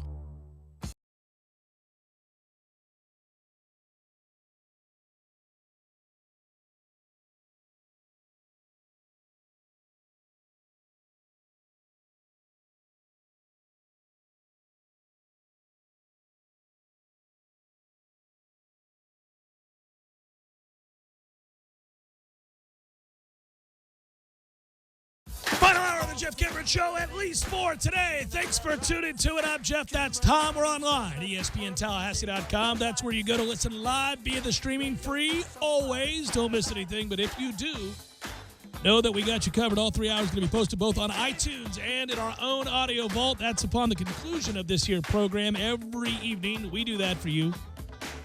And we do so with limited commercial interruption thanks to our great sponsor, CarltonDean.com. JCS at 979 ESPNradio.com. The email address, fire away with that. On Twitter, it's at JCameronShow. The WTSM app is free for your mobile devices, both Android and iPhone. Also, if you want to watch us perform the show, that's your thing. Thanks for watching. Cool. Go to YouTube, ESPN Tallahassee. You'll find us right there. How about that? What a great email to get on May the 11th. Tom and myself just received a wondrous email, one that warms the heart, down deep in the cockles. Places we don't like to talk about. That's right. Old school stuff right there, my friend. I'm reading from an email sent by ESPN.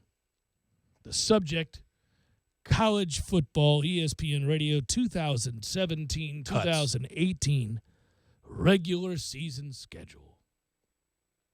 We start our season, I read directly to you. That's right. We give you the glimpse as to the emails and how they read here at the station from on high, Bristol. When they're not firing people, they're sending emails. We start our season with the 2017 Chick-fil-A kickoff featuring Alabama and Florida State University. On Saturday, September the 2nd, this game will be the first regular season college game played in the new state-of-the-art Mercedes-Benz Stadium in Atlanta, Georgia. For those of you wondering whether or not the stadium will, in fact, be open in time for us to play the game, indeed, it will be. Following this matchup, we will broadcast the Cowboys Classic, Florida versus Michigan, from AT&T Stadium. We cap off our weekend coverage on Monday night with Georgia Tech versus Tennessee in the Chick-fil-A kickoff game from Atlanta. Let's not forget, Georgia Tech comes into that game having vanquished the SEC each of the last 2 times they have faced an opponent from that subpar conference, with an opportunity to win 3 in a row.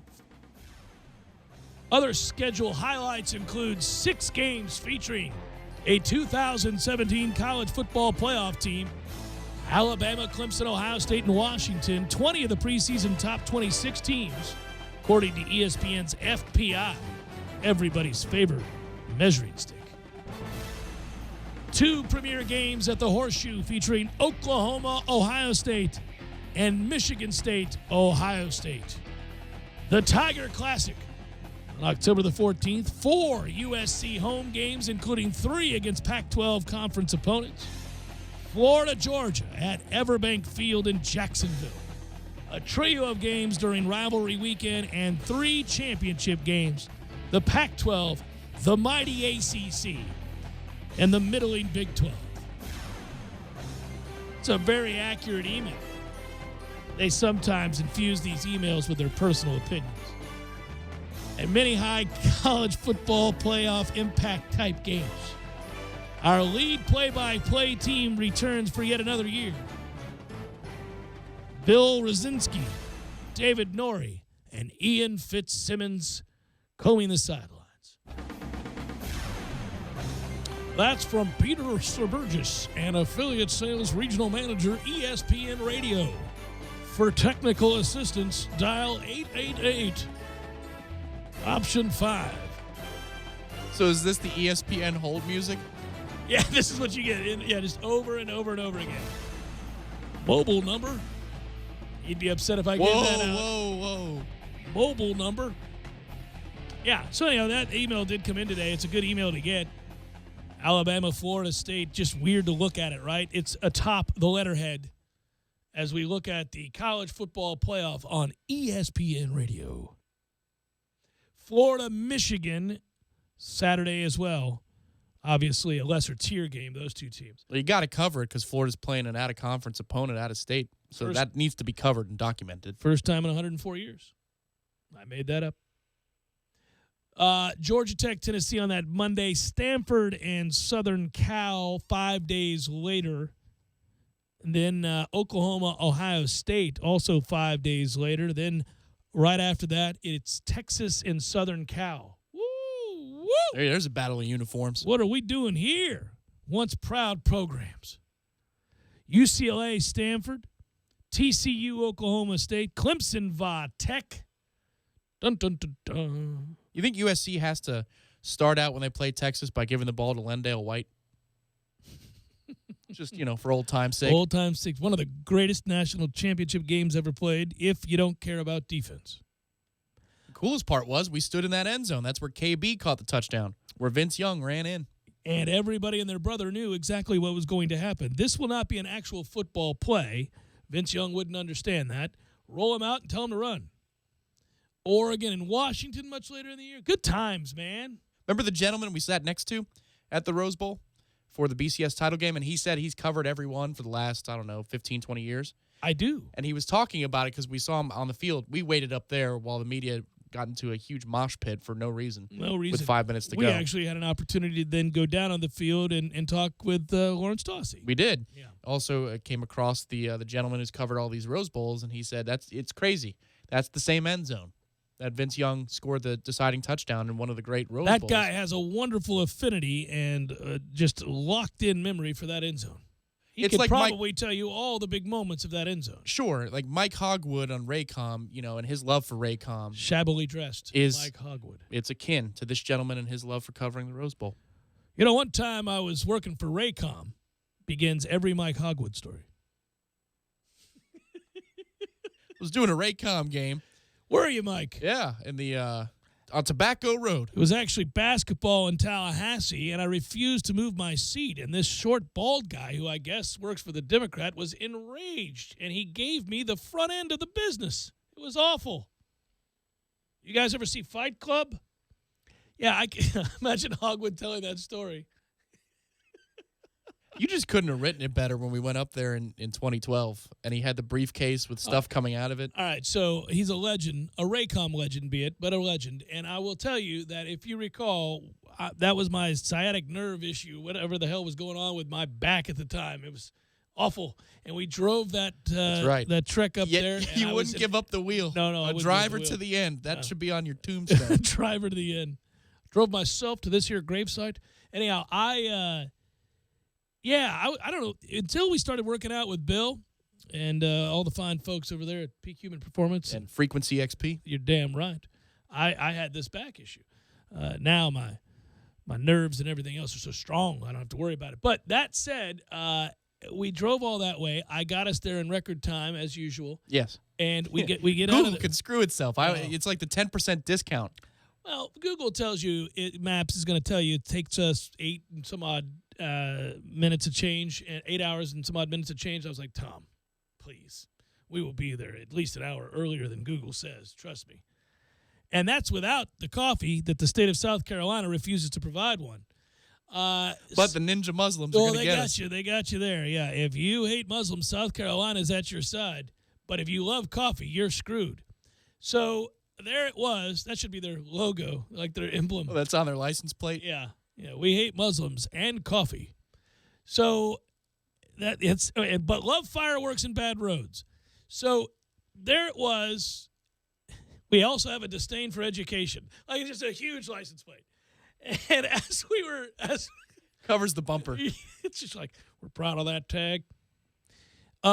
So as we were driving through and making that trek and having fun and all that good stuff, we get out of the car and I could barely walk. It takes a little while to get the feeling back. And it was so beautiful because we leave the car and we look up and it's like, oh, it's Hogwood getting out of his ragtag automobile. That poor thing was in shambles. It was like your old car with all the paper in the back. And my man gets out of that car and he's looking frumpy and his clothes are a wrinkled mess. And he's kind of, not only is he unkempt, but the shirt's kind of half untucked. And but he's got that old timey briefcase. And he is moving because he's running a little briefcase. late. Like you can't. It's not the soft to the touch briefcase. It's a 1983 lawyer's briefcase. Yeah, like with he's the got 90-degree angles. Yeah, he's got a case in there that he's gonna have to read through the paperwork when he gets home on the Manila folder and all that. Yeah, so like he's going, and I mean he is really upset that he's running a little behind. So he is just acing his way through that parking lot. You could see that was a man on a mission, and we didn't know at the time, but he was rapidly approaching the end of a stellar Raycom career. But the first time that we came, well, at least that I did. I mean, now you've been doing this much longer than I have. Oh, sure. But that we crossed paths with Mr. Hogwood. We were in the press box in Charlotte for the 2010 ACC football championship game against Virginia Tech. That's correct. And it was one of the great sequences of all time because we were trying to snap a photo, unbeknownst to Mike, of Mike because he had this old floppy Raycom hat on. You know, the one with the adjustable. It's got the adjustable in the back. That's some Raycom pride right there, baby. That thing was flat as a bill the whole way through. It made no sense. There was no reason for him to be adorning it, especially inside of the press box. Except for it made all the sense in the world for him to adorn that cat. Yes. So we're about 6 feet away from him trying to take a photo of the getup. And who walks by us but Gene Deckerhoff, darling. Krispy Kreme donuts. And that's what Gene said. Word for word. Krispy Kreme donuts. And he was sprinting to get to the Krispy Kreme donuts. It's like... But there were no Krispy Kreme. There were no donuts. There was no dessert. Well, there was nothing there. It was incredibly odd. I don't know what to say about that. But I remember our good friend, mutual friend Corey was there, and we were sitting there, and we all kind of just looked at each other and thought we were better human beings for having witnessed the whole thing in all of its glory. Hogwood, unkempt, disheveled, staring off into the distance, thinking about how much he loves Raycom, and Gene Deckerhoff sprinting towards a table that he thinks has Krispy Kreme donuts on it, but doesn't.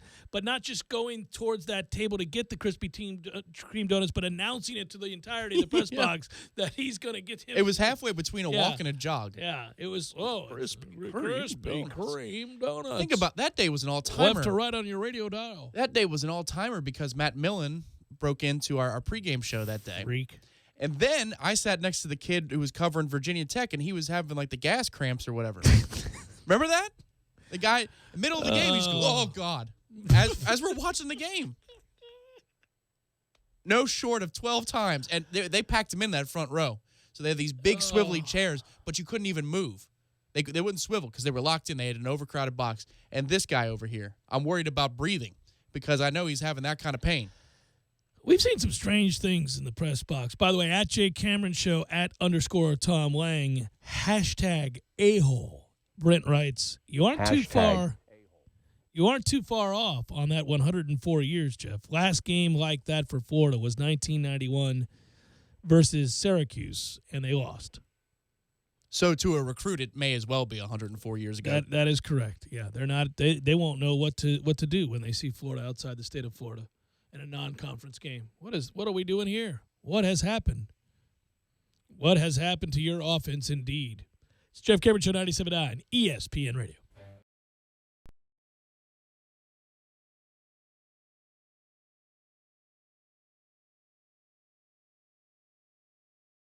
When you're in need of auto repairs, look no further than Nice Tire and Auto Service. Nice has been in business for 16 years with long-term, knowledgeable sales associates. They have the latest wheel balancing machine in the industry. And for passenger vehicles, they service AC, brakes, suspension, tune-ups, and much more. Never sit through a long wait. Nice Tire and Auto has 10 service bays to get you back on the road quickly. If you have tire problems, check out their large inventory with various Goodyear and Michelin tires. Nice Tire and Auto Service, 4792 Bluntstown Highway, 574-4100. You put your mower through a lot. All that back and forth can add up to thousands of miles. That's like mowing cross country. Gravely commercial mowers are built for all-day performance, helping you get the job done mile after mile. Gravely, built to mow the distance. Get your Gravely motor only at TNT Supercenter, your one-stop shop for work or play. 14585 Highway 19 South, Thomasville, Georgia. TNTSupercenter.com. I'm talking tough, like a state of mind. Tough, like a soldier on the front line. Tough when it gets rough, like my Ford truck. Always enough. I'm talking tough. Franklin Spring Creek Ford, the place to find your next truck in southern Georgia. I'm talking tough. Hey y'all, we're Chris and Preston from Low Cash. Head to Franklin Spring Creek Ford and see them about all of your vehicle needs. Out on the golf course, there are the obvious hazards. There's the pond, the bunker, the rough, the even rougher. Yeah, put me down for an 8. The giant maples. The row of houses out of bounds on the right. The angry flock of geese who've surrounded your ball. Even the occasional groundskeeper you had no clue was there. But if you think you found every possible hazard out there, think again. The hazard you missed could actually be a killer. It's the spot on your skin, the one that could be skin cancer. Fact is, if you're a man over 50, you're in a group most likely to develop skin cancer, including melanoma, the kind that kills one person every hour. 1 in 5 Americans is likely to develop a form of skin cancer during their lifetime. That's why your best shot is to check for a spot. It's easy. Follow through and check your skin. It could be the save of a lifetime. Go to spotskincancer.org to find out how. A message from the American Academy of Dermatology. Are you ready to experience an awesome fishing expedition? Sea Quarters Marina is home to several great charter services. All charters are customized based upon the types of fishing opportunities available and the type of fishing the customer requests. The Northwest Gulf Coast offers a variety of different angling adventures thanks to unspoiled back county islands and crystal clear flats. For more information regarding charters, call Sea Quarters Marina at 697-8400 or online at seaquartersmarina.com. The Furniture Bank of Tallahassee, a division of ECHO, is the only local program that collects and distributes gently used furniture free of charge to Leon County residents in need. Our free furniture bank donates to eligible clients such as families recovering from fire or disaster, formerly homeless clients moving into their own homes, and veterans in a rehousing program. In 2016, we helped 138 families, including 33 vets, rebuild their lives. For more information or to have your furniture picked up, call 224-ECHO. Call 224-ECHO. Live market pricing is better than ever at Werner Hyundai during the Better Than Ever sales event going on now. You'll get the best prices guaranteed. Get up to $10,000 in total savings off a new 2017 Hyundai Sonata or up to $7,000 in total savings on a new 2017 Santa Fe Sport. You heard right. That's why it's the Better Than Ever sales event. These are the best deals in the 30-year history of Hyundai. Werner Hyundai does quick credit approvals over the phone and offers online delivery. Want to test drive first? Then take a better test drive. They'll pay for your gas if you go to them or deliver deliver straight to you for a remote test drive. And when you test drive, get a free smartwatch or MP3 player while supplies last. Enjoy a worry-free purchase with a 3-day buyback program and get Hyundai Assurance with America's best warranty. A 10-year, 100,000-mile limited powertrain warranty and 2 years free maintenance. Why shop anywhere else? Werner has the best customer service, test drives, pricing, and warranty. Werner Hyundai, 252 Capitol Circle Southwest, or check them out online at wernerhyundai.com. Must approve finance through Hyundai Motor Finance with approved credit. See dealer for details. Sonata stock number GH329871. Santa Fe stock number HG492731. Okay, so you're telling me that Beef O'Brady's has buy one, get one free deals? Free fish and chips! Free boneless wing basket! Free chicken nachos! That's what I call an order. Buy one, get one free every Thursday in May at Beef's. You're listening to The Jeff Cameron Show on 97.9 ESPN Radio.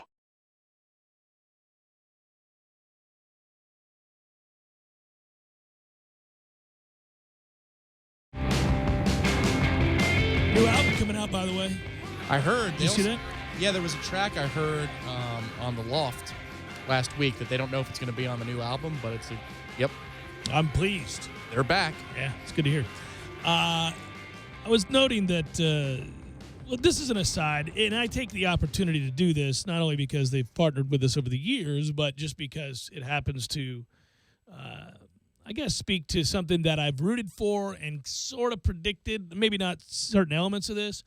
But there was an article today on WarChant.com about redshirt junior Fred Jones. And so I wanted to bring it up, not just because it's War Chant and us work together and all that stuff, but moreover just because you remember when Fred Jones committed, and it was kind of considered like we were doing him a favor because obviously Marvin Jones being who he was, and you just kind of thought, well, they're kind of doing Marvin a solid here and bringing in Fred, but he wasn't considered an elite talent. Yeah, he was a 3-star, I think. He was like, 3-star, whatever that was, yeah. So the point was, though, I remember at the time saying, well, he's going to be good. If he's got any kind of if he's anywhere close to the kind of dedicated and strong and hardworking and all that stuff that Marvin was, and I know that's not his son, I'm just saying, if that's running in the family in any way. If there's any shade provided by his tree. That's right. Nicely done. Then he's going to be good. And he'll emerge, and we'll get something out of him. And go read the article if you want. I wasn't bringing it up necessarily for the article, but it's talking about how well he's doing and where he's at, not only on the football field, but in the classroom and all that good stuff. It's cool. Throwing the discus these days, too. He's going to be a good player, man. I mean, he's a big part of what we talk about with this loaded-ass, deep defense. And if you just survive Bama, even if that's a loss, I'm not saying it's going to be, although I am saying it's going to be. I'll just say that you can still have a great season, and it will be because of the depth, size, and talent of that defense. They're loaded. And it's as we said in the first hour, if Charles Kelly doesn't get that group to play well, you fire his ass right then and there. I'll be like 5 games in, you get out of here. But they're going to be good. And I actually do think Charles Kelly's going to have them playing well. I mean, how many names for the defensive interior specifically where Fred Jones plays? You go for days. Wally Aim and Fred Jones, your 2 primary backups to Christmas and Noddy. And then you have Marvin Wilson coming in as a 5-star who, even if he gives you, incorrectly projected to be an old. That True Thompson was a defensive tackle is it's so great, isn't it? There is a higher power because that can be. It's my spidey sense for drawing defensive tackle greatness. How true that is. Wally Aim, Frederick Jones, Derek Noddy, DeMarcus Christmas, on and on and on we go, man. Marvin Wilson coming in, as you said. They got guys. I mean, who knows? Maybe Arthur Williams. Big Arthur Williams, I'm waiting on you. Come on, big shooter. You look like you should be wrestling in the WWE, and you've provided nothing. I need you to get it together. That would be the guy that pops up, Jimbo's iPad, that he gives out to the players. He's, hey, Marvin, put down the pizza. Do some bench presses. Well, I don't know if working out's the problem with Arthur Rhodes. He looks like he gets plenty of time in the gym. I need him just to be better and play with greater leverage. He's just got to need him to play the position better. I need him to be a better player. That's all. But, I mean, we got a lot of guys. Maybe he is. Maybe we're just that loaded. I haven't been excited about linebackers in a while, and I am now. I mean, Dontavius Jackson and Emmett Rice is active. Matthew Thomas last year, the unicorn became realized.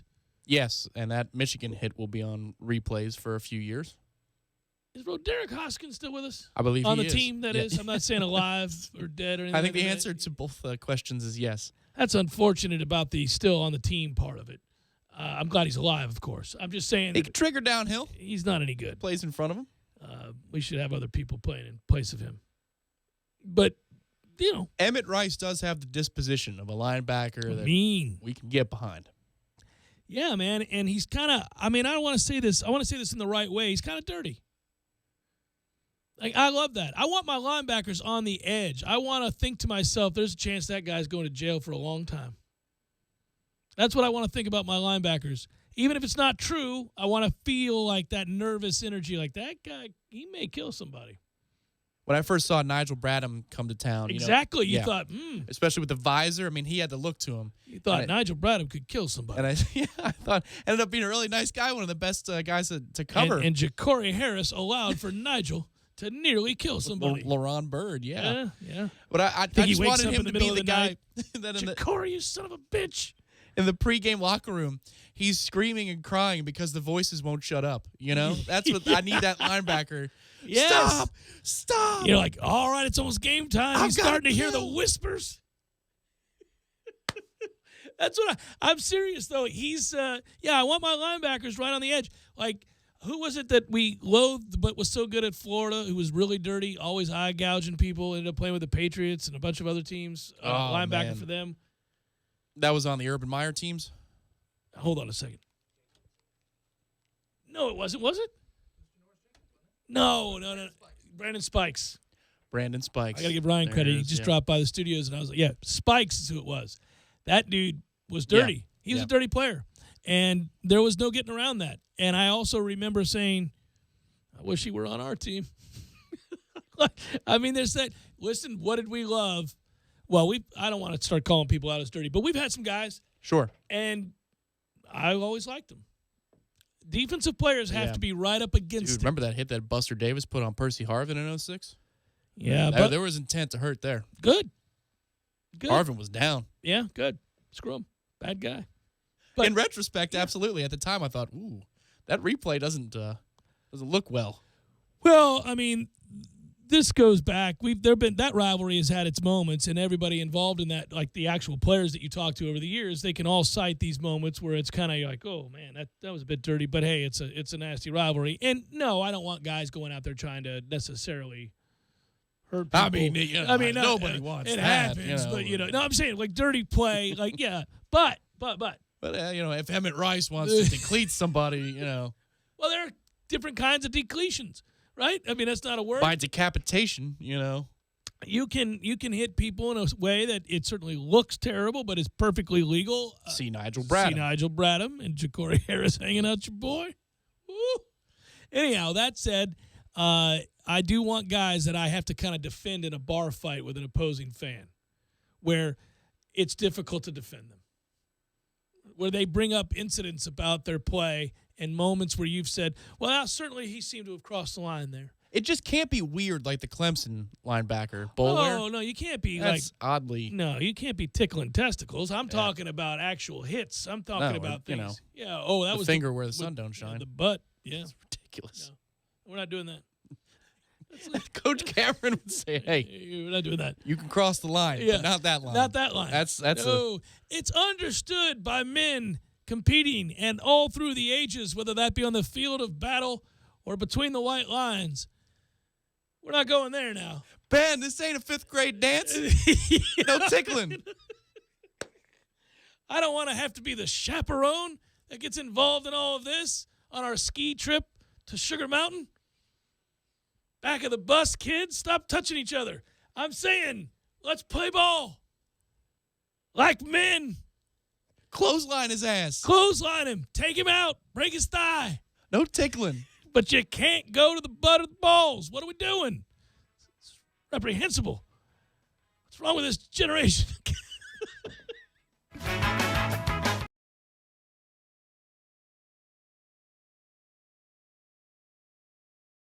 When you're in need of auto repairs, look no further than Nice Tire and Auto Service. Nice has been in business for 16 years with long-term, knowledgeable sales associates. They have the latest wheel balancing machine in the industry. And for passenger vehicles, they service AC, brakes, suspension, tune-ups, and much more. Never sit through a long wait. Nice Tire and Auto has 10 service bays to get you back on the road quickly. If you have tire problems, check out their large inventory with various Goodyear and Michelin tires. Nice Tire and Auto Service, 4792 Bluntstown Highway, 574-4100. You can tell a lot about a tractor by its warranty. That's why Mahindra makes the toughest tractors on earth. With steel, not plastic. Backed by the industry's best limited powertrain warranty, period. Not 5 years, not 6 years, but a full 7 years on select models. No wonder the other guys are green with envy. No money down, 0% interest, and no payments until July. Available at TNT Supercenter.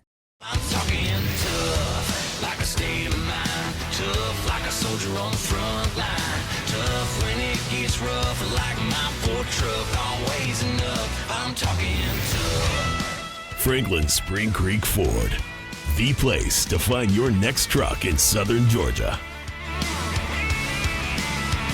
I'm talking tough. Hey y'all, we're Chris and Preston from Low Cash. Head to Franklin Spring Creek Ford and see them about all of your vehicle needs. Away from home, you'll be amazed at the money you'll save. Close shades, drapes, and blinds during the day. It keeps the house a lot cooler. Choose the proper AC fan setting. Put it on auto, not on. Auto saves energy, on runs continuously, and that runs into money. And while you're at it, schedule a free energy audit with the City of Tallahassee Utilities to identify low-cost and no-cost ways to make your home more energy efficient. You'll save energy, water, and money, and you'll help the environment too, because after all, it's all connected. A message from the #1 public utility in America.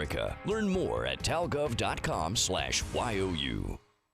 Have you heard? Proactive Plus is faster and better than ever. Stay tuned for a 1,000,000 bottle giveaway, and you'll also receive free shipping. Do you have troubled skin? Acne? Well, we have great news. With Proactive Plus, your acne can heal, and you can help prevent new breakouts from happening. Don't miss this limited time offer. Give us a call, because we're going to let 1,000,000 people try Proactive Plus risk-free and get 2 free gifts, and also receive free shipping when you call right now. You heard it. This offer won't last long. So call Proactive Plus now, and you'll receive a 60-day risk-free trial of Proactive Plus, 2 free extras, and free shipping. This is our exclusive radio offer, never on TV. Get your risk-free 60-day trial of Proactive Plus with free shipping. That's right, free shipping. Don't wait. 800-489-1397. 800-489-1397. 800-489-1397. That's 800-489-1397.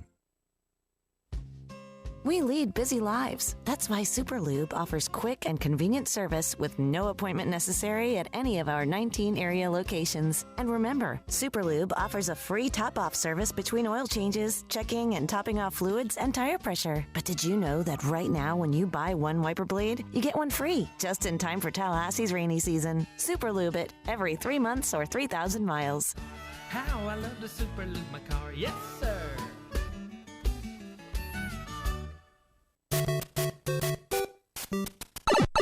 Games for Less, the only locally owned and operated gaming store in town, has Tallahassee's largest selection of new and used video games and game systems. The future of video gaming is at Games for Less, where they have both the PS4 and Xbox One. It's time to trade in your old systems and elevate your gaming experience now. Games for Less is also your headquarters for the best in retro gaming. It's Atari 2600, original Nintendo, Super NES, or Sega Genesis, you name it. They got it at Games for Less. Games for Less, the Super Walmart Shopping Center on Appalachia Parkway. Give them a call today at 850-219-3535. That's Games for Less. This Day in Sports, brought to you by Superlube. Superlube, 19 Tallahassee area locations. Quick, convenient, no appointment necessary. This Day in Sports History. May 11, 1972. The San Francisco Giants traded 41-year-old future Hall of Famer Willie Mays to the New York Mets. In exchange for Mays, the Giants received pitcher Charlie Williams and $50,000. At the time, Mays was the oldest position player in the league. Seen by many as a publicity stunt, he did help the Mets make it to the 1973 World Series. We lead busy lives. That's why Superlube offers quick and convenient service with no appointment necessary at any of our 19 area locations. And remember, Superlube offers a free top-off service between oil changes, checking and topping off fluids, and tire pressure. But did you know that right now when you buy one wiper blade, you get one free, just in time for Tallahassee's rainy season? Superlube it every 3 months or 3,000 miles. How I love to superlube my car. Yes, sir. Tallahassee Sports Center. I'm Lee Gordon. There are planners, and then there is Notre Dame. The Irish and the ACC announcing the football schedule lineup today through the 2037 season. Florida State will host Notre Dame in 2026 and 2029. The Noles returning to South Bend in 2030, 2032, and 2036. The Clemson Tigers will visit the White House on June 12th. Dabo Swinney says he will not take offense and will not penalize any players or staff members who decide they do not want to go to the White House. 3 Illinois football players are in trouble with the law today. They've been arrested on charges of home invasion and armed robbery. And the New England Patriots have issued an unrestricted free agent tender to running back LeGarrette Blount. The deal means the former Taylor County star, if he remains unsigned past July 22nd, can only play for the Patriots in 2017.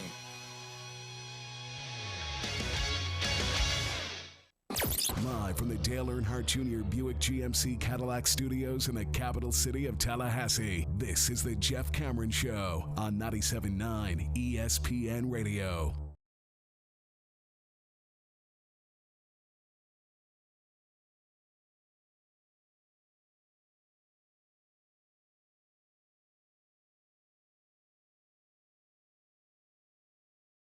The guitar goes away for good, oddly enough.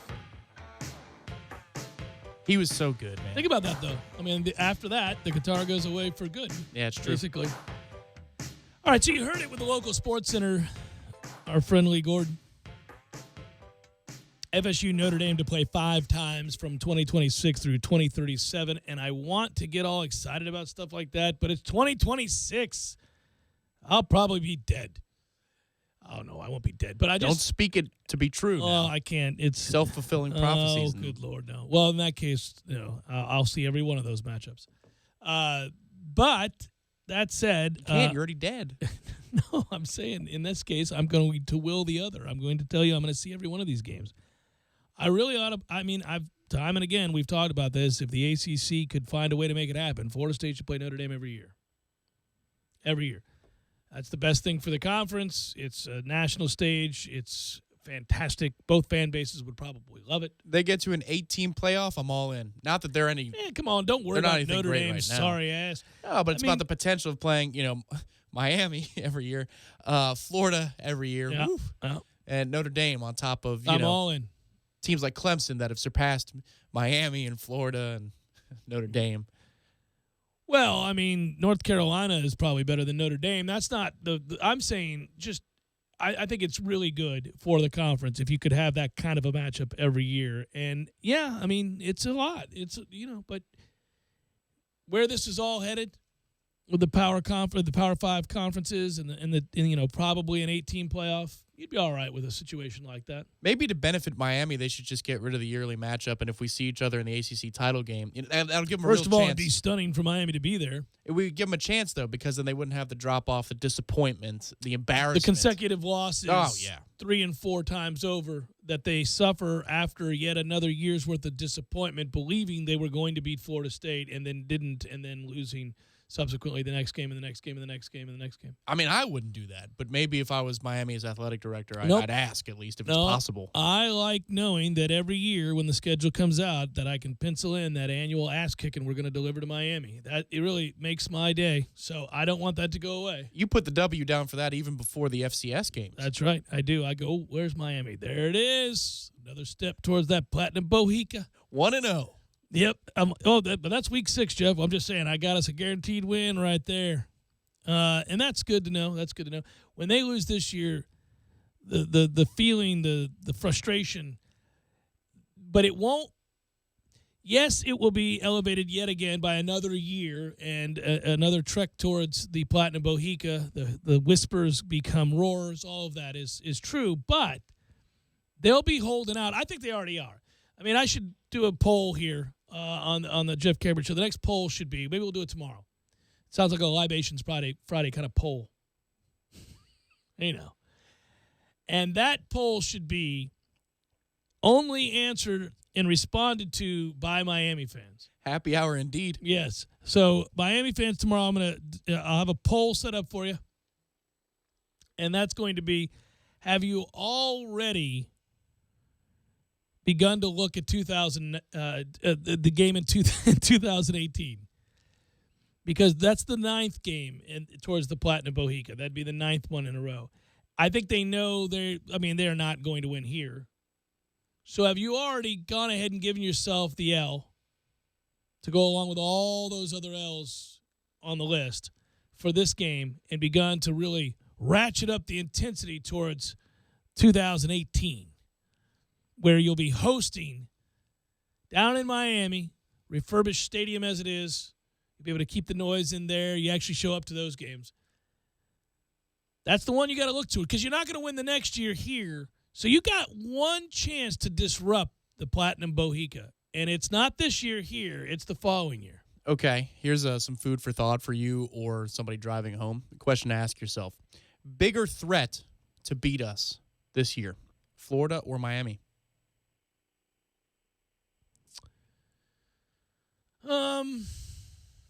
Miami.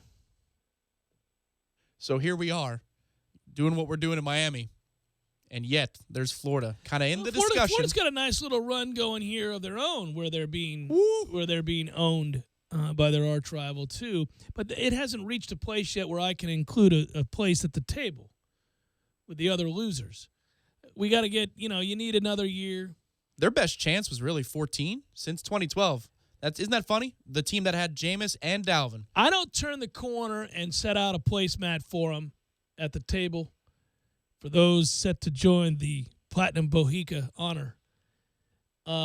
Which, by the way, that is the centerpiece of the table, is the Platinum Bohica. So they can look at it while they eat. You would be setting a placemat, had E.J. Manuel not turned the ball over 5 times in 2012. Whee! You would not. Spinnity-doo. Yeah. I would tell you that, I guess 6 straight, maybe I'll start leaving a little. Maybe I'll give them some mashed potatoes. Is around Thanksgiving every year. Maybe I'll throw them some mashed potatoes. You get the full-on turkey, cranberry sauce, stuffing, mashed potatoes. Is it the bronze Bohica at 5? Yeah, but you you really get a good setting there. You get a chance to maybe even raise a toast to your mini L's.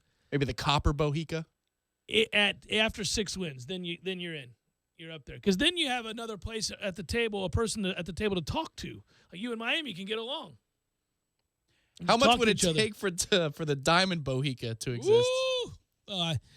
We know how. We got it. That would be a long. That's not good. Now we're getting too far out over our skis. I'm just gonna go ahead. We've never even had somebody of significance reach the Platinum Bohica. Right. And I don't want to curse the Platinum Bohica out of existence, right? This is a reasonable projection. It could happen. It's not crazy to think Miami could lose to Florida State 10 times in a row. They're so close. They can see it. They're looking at the light at the end of the tunnel, which is the Platinum Bohica, lit up like a Christmas tree. Heaven forbid they win the Coastal. Yeah, we get to double down on it. Sure. And then it becomes for all the marbles down there. Next year, yeah. Oh. No, I don't like that. I would like the Platinum to occur right here.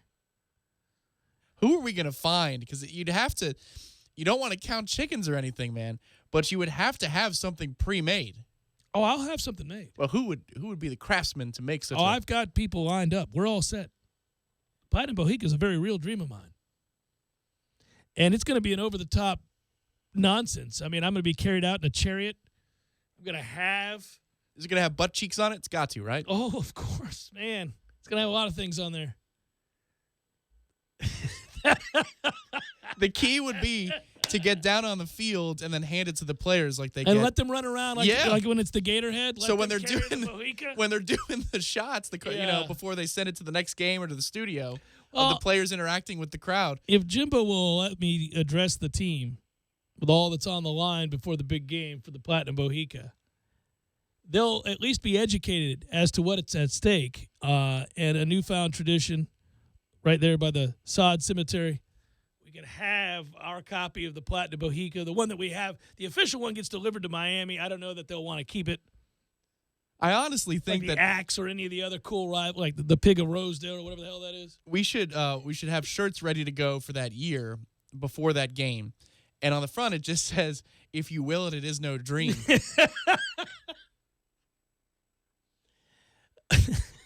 The back could be every score of all 10 of the wins. Mm-hmm. And then a picture of the Platinum Bohica with the "If you will it, it is no dream." There it is. I might weep tears of joy. I mean, it would be an emotional day. That would be right up there with the BCS for me. You It know? would be an emotional day. When Kermit took it to the house and the insurmountable lead was no more. No more. Yeah, it had been overcome. I got a little weepy. I held it together, but internally I was a little weepy It's and one of emotional. the only plays, and I've been to every national championship game Florida State's played in, including those unfortunate losses. That's the only play I can think of in a game of that magnitude where you literally took your breath away when he got the corner. When he got to the outside and it was apparent he was taking it to the house, and we had come all the way back to take the lead in the national championship game with that setting. Sure. Yeah, it was so sudden. San Gabriel and all that. I mean, that's incredible. It was chilly. Yeah, I just remember literally going, yeah, it takes your breath away. Think about everything that had to go right. I mean, you had the punt, the fake punt, and then Freeman punches it in before the end of the first half, then the throw to Abram in the flat. Which is great. It's good great. for that kid, man. He deserved it. Remember, we were killing him when Lonnie was gone. I thought there's no way. And he had a really nice You season. know my man, Lonnie. He had a really nice season, and he scores that touchdown. He did. He played well. And then the defensive stops you got to have, the P.J. Williams interception, and then after I think it was, what did they kick, a field goal? You have to have the play where Jalen Ramsey gets trucked. Yeah. I mean, you can't have him make the tackle in that situation. No. If he makes the tackle like he made every other tackle in his career, instead of getting trucked like he did in that moment, right? Then they hold on to the ball. More time goes off the clock. They're going to score. Well, I couldn't believe. We're exhausted. You think about the goal-to-go situation and how, the third down stop is on a rollout right, and it just feels like forever that kid's scrambling for. But it just felt like in that moment, if they score a touchdown, everything is undone. And I wondered, we were talking aloud in that moment, would you call 2 runs here? 2 of your standard dives we did or ask options? That, yeah. And what? You're giving them first down inside their own 5-yard line, but if you score a touchdown, you've won the national championship. And he decided to kick. Which was crazy. I think it was, too. In the moment, that was first guess central. Well, that's the fun of that game and many games that we've had over the years where Florida State ends up coming back and winning. Many people make the argument the Boston College game in the national championship season was going to be won by Florida State regardless of what Adazio decided to do on 4th and less than a foot. And he chose to kick the field goal, and I said, terrible mistake in the moment because you're not – I mean, look, you're going to have to hold on for dear life one way or the other. You need touchdowns here, and we couldn't stop a soul in that moment. We hadn't adjusted yet. Of course, that's the throwback. Well, and that's the game that we end up moving Christian Jones, and everything gets figured out after that, and the team takes off, and it's for nevermore, right? Everybody's done at that point. Think how long ago that was, but if I'm not mistaken, that was the game that Matthew Thomas got hurt in. It might have been. As the edge rusher. He was edge rusher Matthew Thomas at the time. It's also the game at the CP where I may have uttered. I didn't bring that one up. But yes, you did. But that's okay. We were amongst friends. Because you were blinded by the pillar. There's a little support beam. And on the other side of the support beam is a family enjoying their There was a noon kick. Listen, I can't be responsible for families that take their kids to bars.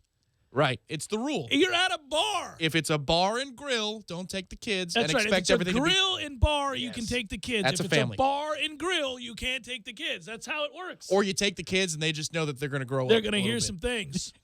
Very inventive ways of describing what's not happening or is happening at that game. And you weren't alone because we were playing so poorly that there were Everybody many was angry. utterances. Yes. I mean, they were just bad words, if you will. It wasn't like there was something terrible being said, but you were yelling about tackling, I believe. I was tackling. Yeah. Or the lack thereof. And what that makes you. All right, we'll come back, wrap it up momentarily.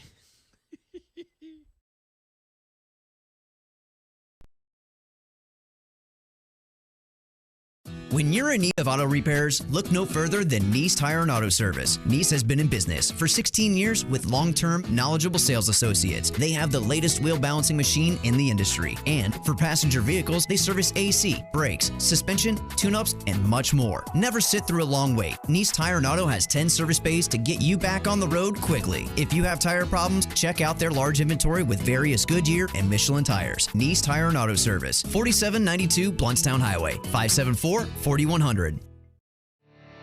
You can tell a lot about a tractor by its warranty. That's why Mahindra makes the toughest tractors on earth. With steel, not plastic. Backed by the industry's best limited powertrain warranty, period. Not 5 years, not 6 years, but a full 7 years on select models. No wonder the other guys are green with envy.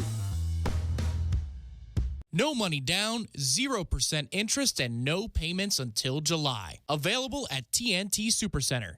I'm talking tough, like a state of mind. Tough, like a soldier on the front line. Tough when it gets rough, like my Ford truck. Always enough. I'm talking tough. Franklin Spring Creek Ford, the place to find your next truck in southern Georgia.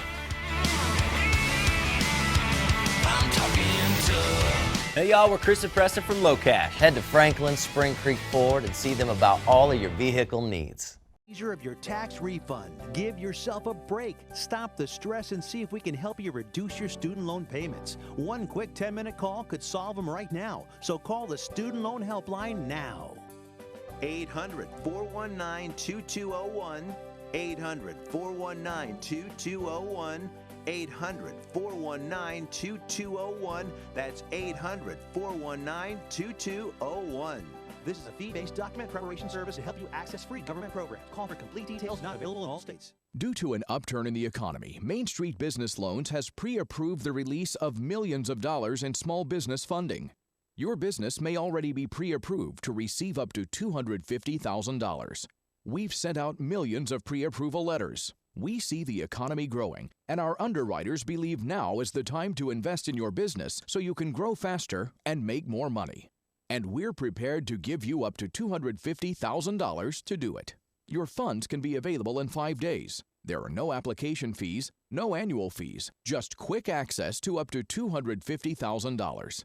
If your business did not receive your approval letter to get up to $250,000, call Main Street Business Loans Approval Desk now.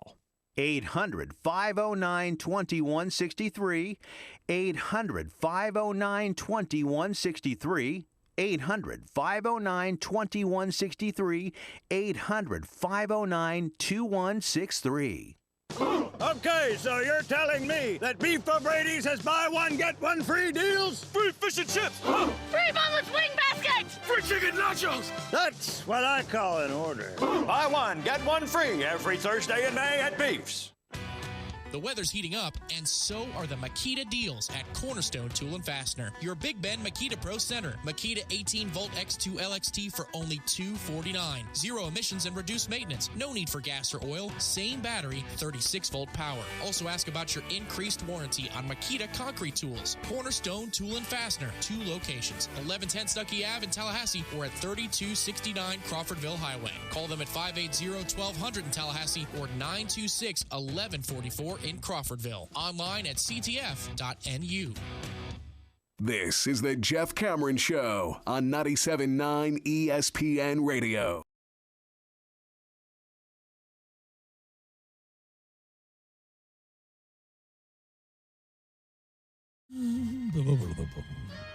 Rays won. Oh, Rays got pounded today, didn't they?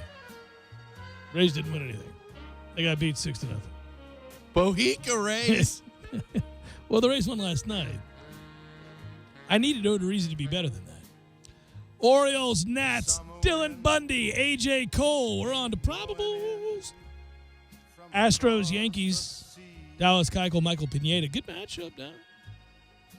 We got the Mariners and Blue Jays, Chase DeYoung, or like I say, Chase DeJong.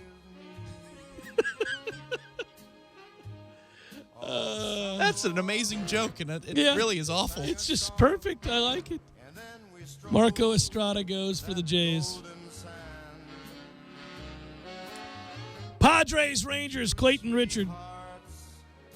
Martin Perez. Twins, White Sox, Derek Holland going to go for the White Sox. The Twins will throw Phil Hughes. Hughes is coming off his best start of the year. What? Shocking that he's still in the league? Clayton Richard or Richard Clayton? Who would you trust more? Richard Clayton. Yeah, absolutely. Clayton Richard. Clayton Richard's like, what's your third name, dude? Yeah. Are you an assassin? He's an elitist prick. Dodgers, Rockies. Ayen Ryu. That'd be Ryu. It would be like H. Clayton Richard. Of course. You know, but he goes by Clayton. This- People call me Clay. Come on, you erudite. Throw a fastball. Tyler Anderson goes for the Rockies. Pirates, D-backs, Garrett Cole, Zach Greinke. The Pirates suck. Tigers, Angels, Michael Fulmer, J.C. Ramirez. Reds, Giants, Bronson Arroyo. Hello. How about this guy, Tom? Ty Blatch. All kinds of elitists pitching out here today. W. Tyler Blatch. Ty came to the game on his scooter and no doubt was in several fraternities. He likes to sweep and pitch. Ty Blatch, ladies and gentlemen. Nice red scooter. And that's a look at those that shall reside on the bump. Is that you saying to say goodbye? Good work, Tom Lane. Matthew, that was the best directing you've ever done. I thought last week was the tops. This week, by far, best all time. Good work out of you guys for listening. Putting up with us. Talk to you tomorrow.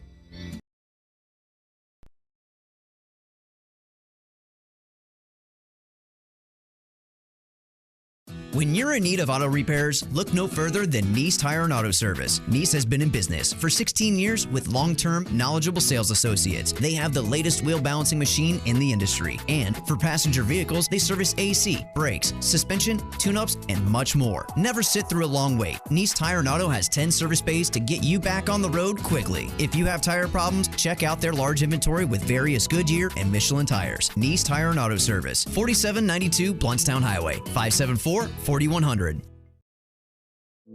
You put your mower through a lot. All that back and forth can add up to thousands of miles. That's like mowing cross country. Gravely commercial mowers are built for all-day performance, helping you get the job done mile after mile. Gravely, built to mow the distance.